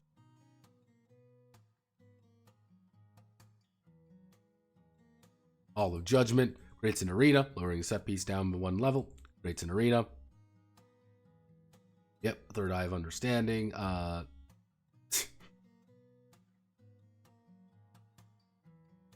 Yeah, kind of there's a couple of them. It's the idea of Third Eye Understanding is hey, you have kind of the idea of Miracle of Aether is like, you can kind of avoid these if you want, like the heavenly convenience miracles. If you don't want to worry people about them, you can give everyone these for free. Oh no, there's wizard shit. We need to stop wizard shit from going on. Hey, we want to create an arena. We want to create a fighting space. We have the right to create a fighting space. We are going to, this is going to be we're choosing the arena, not you. Third Eye Understanding is, nothing happened here. Third Eye Understanding. Oh no, some innocent child witnessed this entire beatdown going on. Taps forehead. It's fine. That's all it is. Erase part of them, putting them to sleep.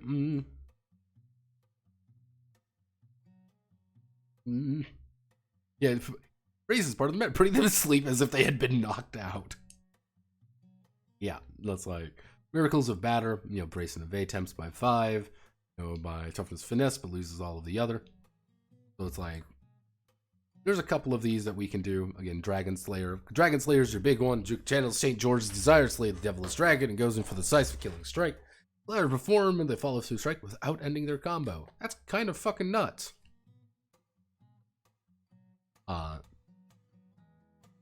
There we go.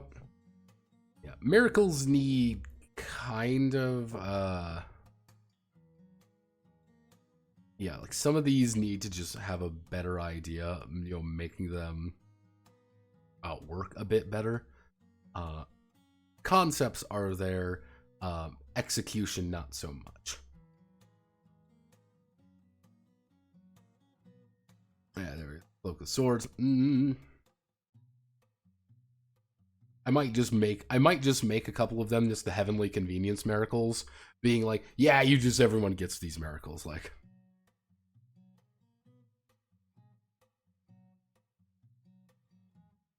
Probably too early for the concept. What about the opposite side of the coin where you are half-blood demons causing trouble or doing wizard shit? That would probably be in one of the expanded ones. Honest to God, you could probably put them in very easily in Belmont mode. Because that's the entire joke of Belmont mode. Is, yeah, there are relics and stuff. There's old, people are pretty normal stuff. However, there's one very amusing things. They get a shit ton of miracles right off the bat. They don't have any really cool they don't have any really cool relics that you get, but you kind of rent them out to people. However, they also get horrifying evil shit.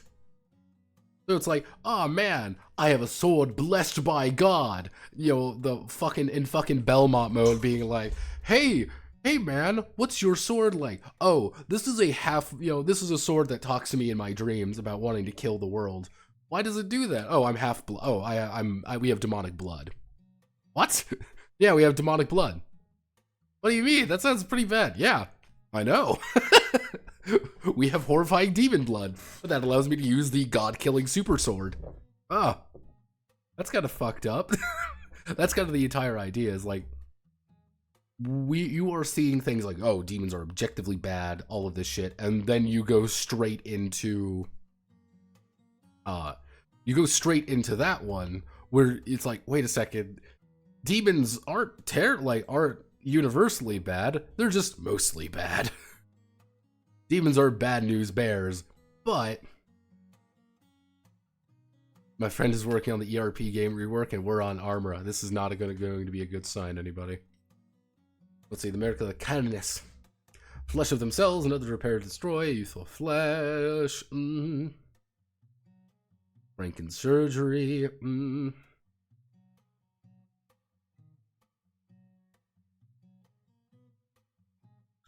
Yeah, no, vampires can actually be some of the actual best healers in the game because they can do Franken surgery.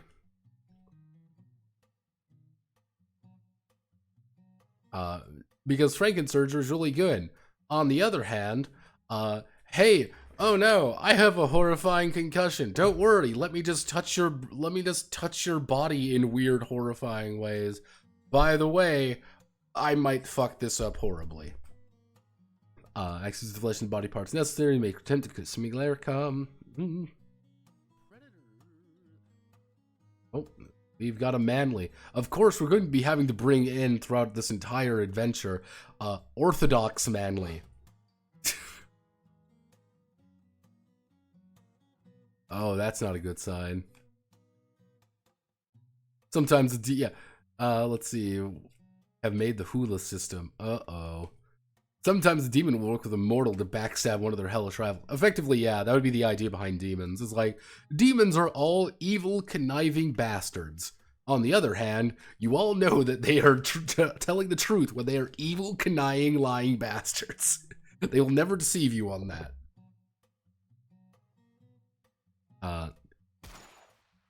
And then it's orthodox manly is immediately killed. You monster. But it's, yeah, that's kind of, you're seeing the idea of how demons operate. The Holy Church views them as objectively evil.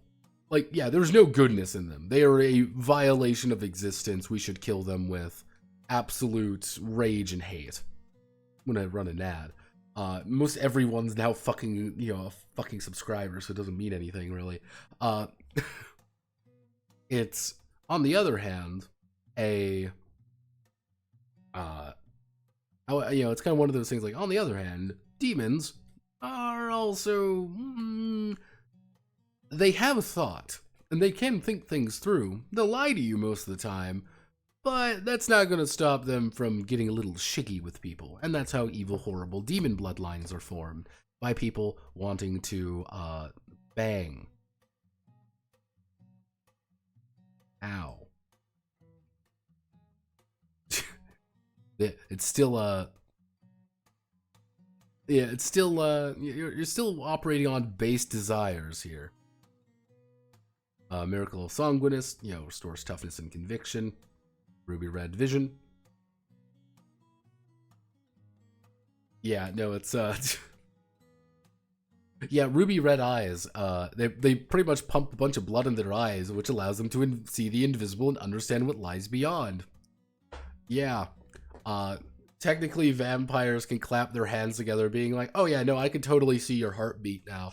I'm like, oh, you shouldn't do that. That's scary. I don't like this, being like, on the target.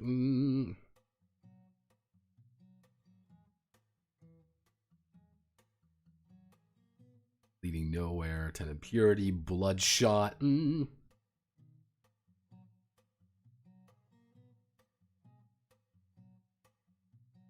Let's see if he don't learn to heal their wounds and fix their plight. We'll be comatose for a time, but we'll wake up. Yep.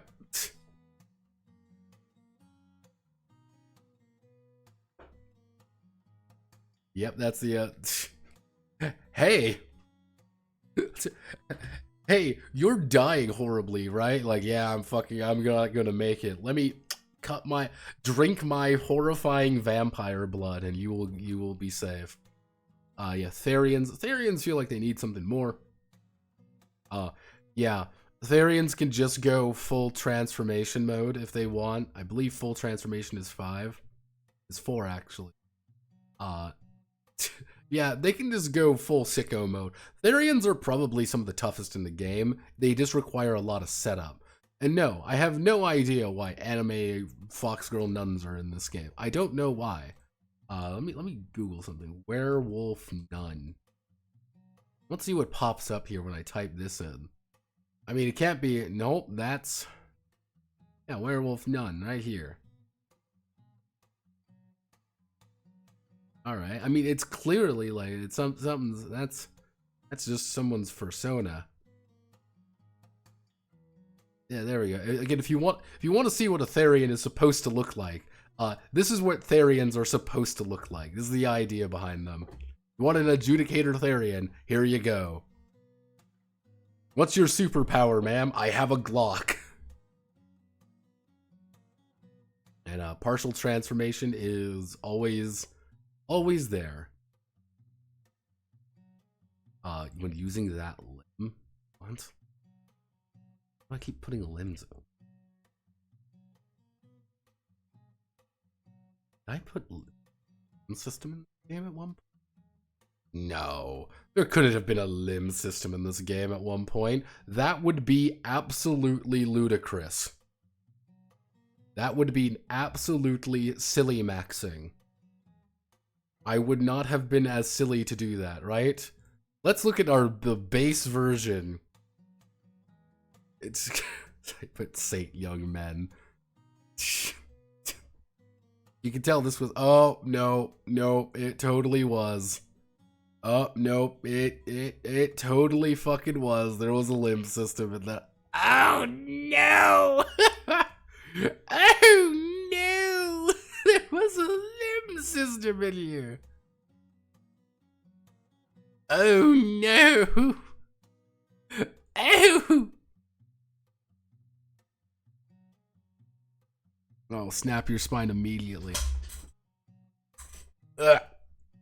Ow, God. Ow. Ow. Right there. Oof. Wasn't your justification with Catholic werewolves a story about the wolf converting to Christianity? Yes, the Wolf of Gubbio. The Wolf of Gubbio was a priest. It wasn't a priest. It was a monk. A monk came to a city. It was Gubbio, and it was being terrorized by a wolf. And the monk went around and he investigated. He went out into the woods to find the wolf, and he converted the wolf to Catholicism. And then the wolf came back and effectively apologized to everyone and became a good dog, and everyone liked the wolf because he was a good person now. I did the thing I said was like, yeah, he found a werewolf in the fucking wild. It was like, yo, you want to become Catholic now and defend Gubbio? He's like, what do I get out of it? I feel like I'm not going to get anything out of this. Be like, you do fucking realize the townspeople will feed you everything you want, effectively. All you need to do is just spread the good word and kick some ass. He's like, yeah, fuck it, I can do that. And that's how he converted werewolves to the Catholic Church. Food. Yeah, that is the entire idea. That's my justification why werewolves joined the Catholic Church. The Wolf of Gubbio. I thought that was that's just a funny little piece of Bible lore for you.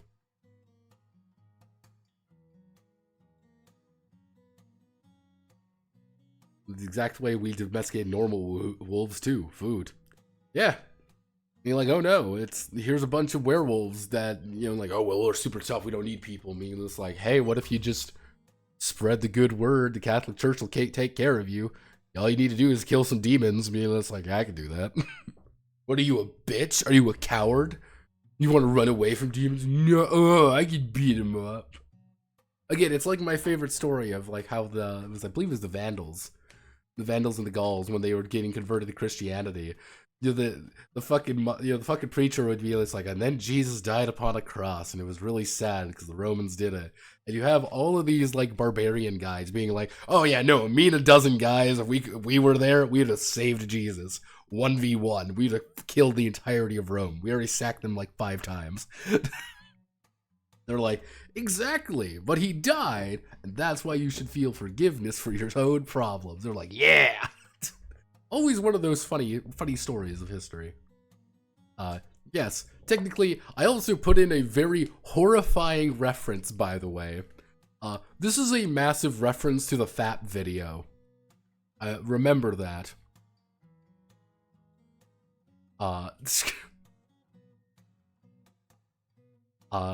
This is the theories of a unique connection to the Earth and the Garden of Eden.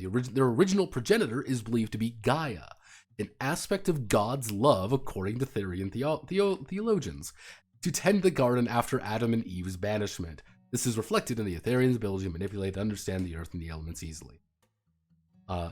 Effectively, they literally believe that they are, descended from the creatures of the Garden of Eden. And of course, the congregation, midnight mass. Each member will begin a rank of 0 to 3, representing the importance and contribution to the church and the local adjudicators. On average, a starting congregation with thus a total of 8 ranks spread among their various attendants. Encourage players to not simply increase one individual to rank 3, inform them that higher ranks often come with higher maintenance, requests, and problems they are fully expect the adjudicators to handle. Effectively, the congregation is your central, in certain games we would call this a home base, but this is the central thing you're really worrying about. You're dealing with midnight mass. It's the congregation web. Midnight mass is supernatural, daylight mass is for regular people. You are always adding people to both masses. And sometimes they will add problems to it, and who's related to who. It's this giant group of people that you're expected to kind of keep a track of. Common members of, any and everything supernatural can attend the midnight mass. On average, it is much smaller than traditional daylight mass, but it will attract entities beyond the mortal coil. Common members of the mass include Lamia, Therians, sorcerers, and various ghosts that find themselves wandering about church grounds seeking refuge or an understanding. Including those who understand the supernatural, mediums, psychics, and proto-magicians.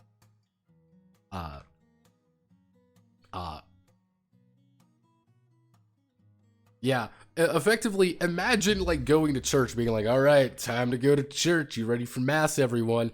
And you just see a fucking ghost hanging out there, being like, hey, yeah. Being like, hey, what are you doing here? Being like, yeah, I kind of died a few weeks ago. I'm not kind of bored. I don't want to go to heaven yet. Being like, you gotta, right? And you're like, do I though? Do I really have to? You're welcome here. It's kind of like, including those who understand the supernatural, witches do not attend. I'm making a point in being like, witches are specifically tied to demons. Witches don't attend mass. Witches are scary motherfuckers.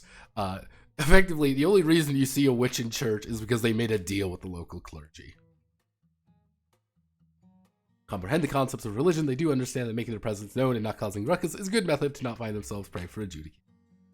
So yeah, you might find weird supernatural creatures just hanging on outside of the church grounds during midnight mass. You will say, hey, look everyone, it's a crazy wolf, it's a crazy creature that is supernatural and weird. Okay, don't fuck with it. You want to set you're setting a game somewhere being like, hey, look everyone, it's the gnomes.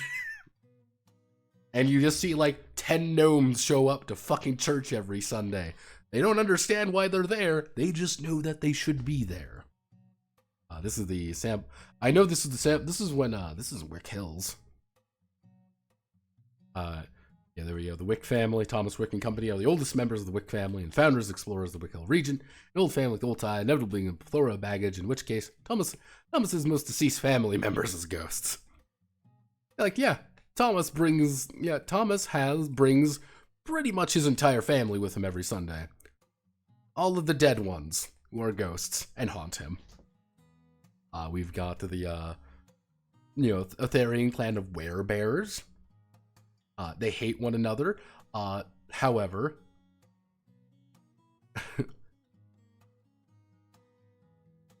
Yeah, or hey, it's the Decalo. There are a bunch of Lamia who, yeah, under the centuries-old Lamia Jasper, who refuses to come to midnight mass properly, and instead demands he be live-streamed from his casket. It's a powerful family of Lamia with strong ties to local New Swansean government, as Jasper may or may not have been bankrolled the initial city.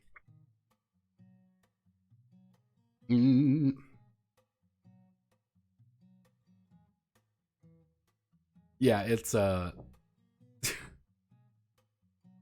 yeah, it's the everyone has different influence, power, and drama that brings it. And again, that's kind of the idea. As an adjudicator, you are in the middle of this. What's the Decalo family doing? Well, the Decalos are doing these things. There's another vampire. They're causing difficulties. They're going to retreat away. There's going to be fights going on. Oh no, Jasper's not coming to church anymore. His live stream broke. Go out to his fucking crazy manor in the middle of nowhere and figure out what's going on. It'd be as simple as, oh no, my Wi-Fi cut out, and I just want someone to talk to. Please fight through my many, many minions, because I'm bored. Or, hey, something happened to him, and his fucking entire mansion is under assault by another vampire clan. Deal with it. Like, ah!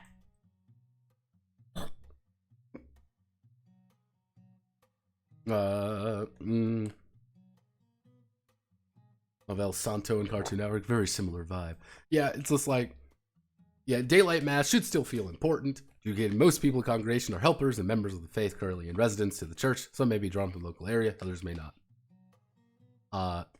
It's kind of the idea is like, yeah, you can attend daylight mass. You can just go to church in the morning. You wake up that morning, you go to church with normal people, and you do shit. Hey, you could just be a Sunday school teacher. What do? You teach Sunday school. Like, yeah, hey, there's weird there's weird Uncle Bear, Uncle Ben. What does Uncle Ben do? He sits in the back a lot and doesn't speak. Why? Because he's a fucking golem.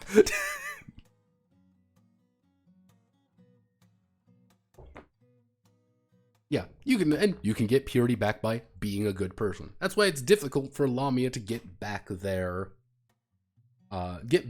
purity, is because it's hard for them to deal with people of daylight mass. It's hard for them to deal with normal human being.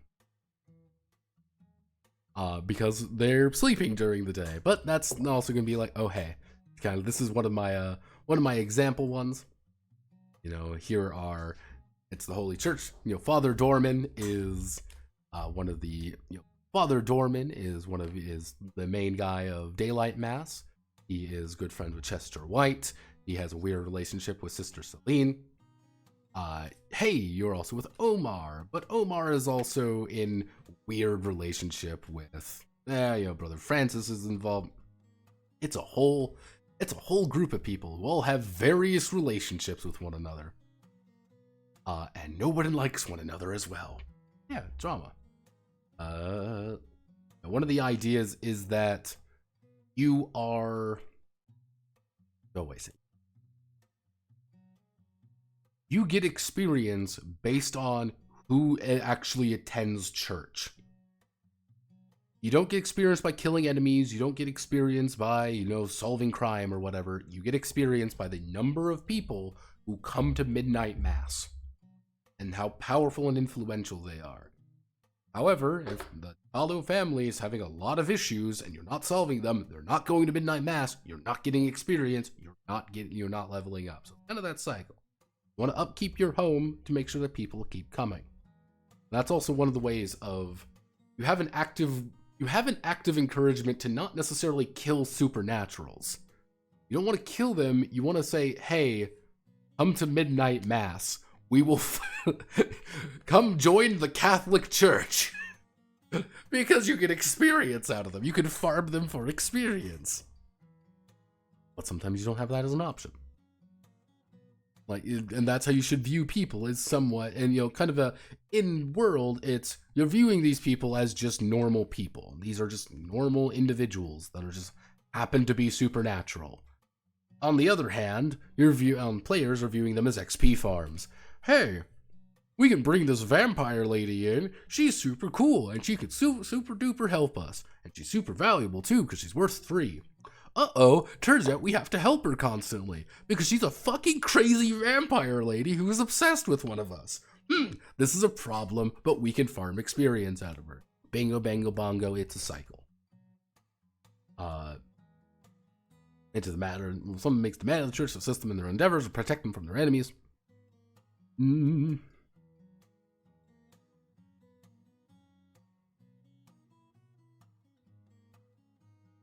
But it is shepherd's duty to manage the sheep and stop the wolves. That's kind of the idea. Hello, shotgun, none. Get experience pretty actively. I don't want characters to feel like they're going to like shotgun upwards in power. I don't think that's super appropriate. But prayers of a different variety. We're going to spin these off into other books or other like supplementary PDFs or whatever. Here's the Shrine Keeper group. Effectively, Shrine Keepers are going to be Tuhu. It's Tuhu mode, everyone. But it's also going to be a let's be honest, it's not going to be a very subtle endearment of like, here's Oji-san Demon Slayer Corporation. Yeah. Of course you know the Demon Hunters Association. You manage the shrines, they manage the killing shit part. You don't really want to kill shit. That's not your job. However, you also know you don't get in their way. Akuma Yoshi are going to fucking kill something. If they are in the area, they are hunting something. Make sure it's not you. You give them tea, you give them resources, you keep all of your people safe because they're not going to think about it. Yeah. Yeah, it's just like kind of like there's a couple that we can move around, we can add some new things. Relics primarily stored in the shrine itself, only rarely brought out to bear should something occur. Small non-weapons and relics can be carried around in the character's person. Relic firearms do not exist. Yep, you don't have I'm sorry everyone, you cannot play your favorite Tuhu character except she brings out a Glock. No, can't do that. The Catholic Church invented the gun. Yep, most threats are lesser nature, allowing them to be more relaxed campaign. Shrine Keepers have a tenuous various other relationships. However, there's always someone trying to live up to some accursed bloodline or find a magic sword. They are annoying and will try to kill things you want to keep happy. Don't kill them. Same premise, different ideas. And then, of course, we have Belmont mode, which is a little bit... So, that is the basics of the Cruciform manuscript changes. Feeling pretty confident. I think we can do this. It's going to be a little bit funky, but funky is what we do best. As of right now, Cruciform is just... On Friday, we're going to sit down and start hammering out ideas, and we're going to start fixing things up. As I said earlier, I want this manuscript document right here. I want this to be our baseline, if that makes sense. This is going to be our, hey, you want to play a cool game? Here's the Cruciform manuscript. Nothing fun and exciting in it. This is all you get. However, what we need to do, we need to bulk the game up quite a bit, and that's one thing we need to worry about. And once we're done bulking the game up a little bit, we need to start adding shit. I think we're going where you can probably add a shit ton more lore. Lore is going to be important. Lore is going to be fun. That's the priority. We want lore to be entertaining. Something that you want to read and you say, oh, that's fun, that's cute, that's silly, that's something that draws the eye. I'm not very good at that. I am a very utilitarian person when it comes to that, in fact. So, we will be improvising. Then we have... I'm trying to think right. Then we're going to probably... I want to keep this book nice and small. I actually want to keep like a B5 book. You may be saying, Notepad, why do you want a B5 book? Why do you want this tiny little book? Why are you obsessed with tiny little books? I want these tiny little books because it looks different. That's an important thing. Look different. They're a little off kilter. They're not an 8.5 by 11 book. They're just a little bit odd. They're just a little bit stranger to look at. If we do it as a B5, then suddenly we can bust it out and be like, hey, here's a little thin book. Because I've also noticed a lot of JTRPGs are 5 books.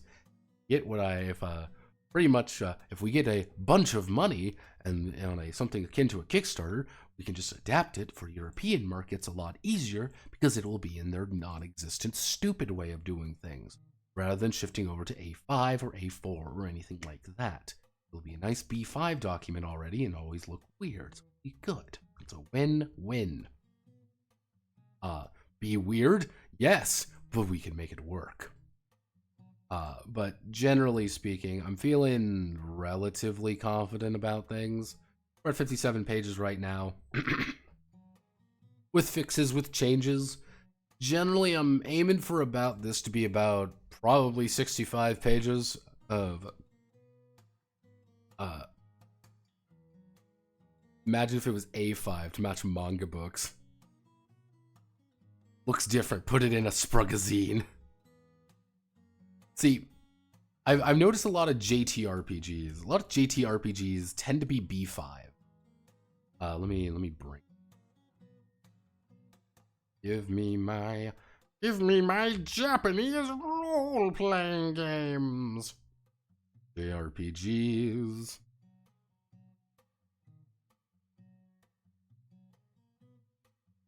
Saga. Genso narrative. I believe Genso Narratograph isn't very... But yeah, like, you see, I kind of see there in the corner here, Genso Narratograph is technically pretty small, all things considering. Like, none of these books are large. That's why I was thinking of, like, maybe we should do it like a smaller book, and then we can invoke that it's a JTRPG, effectively, because we're already invoking a lot of ideas there.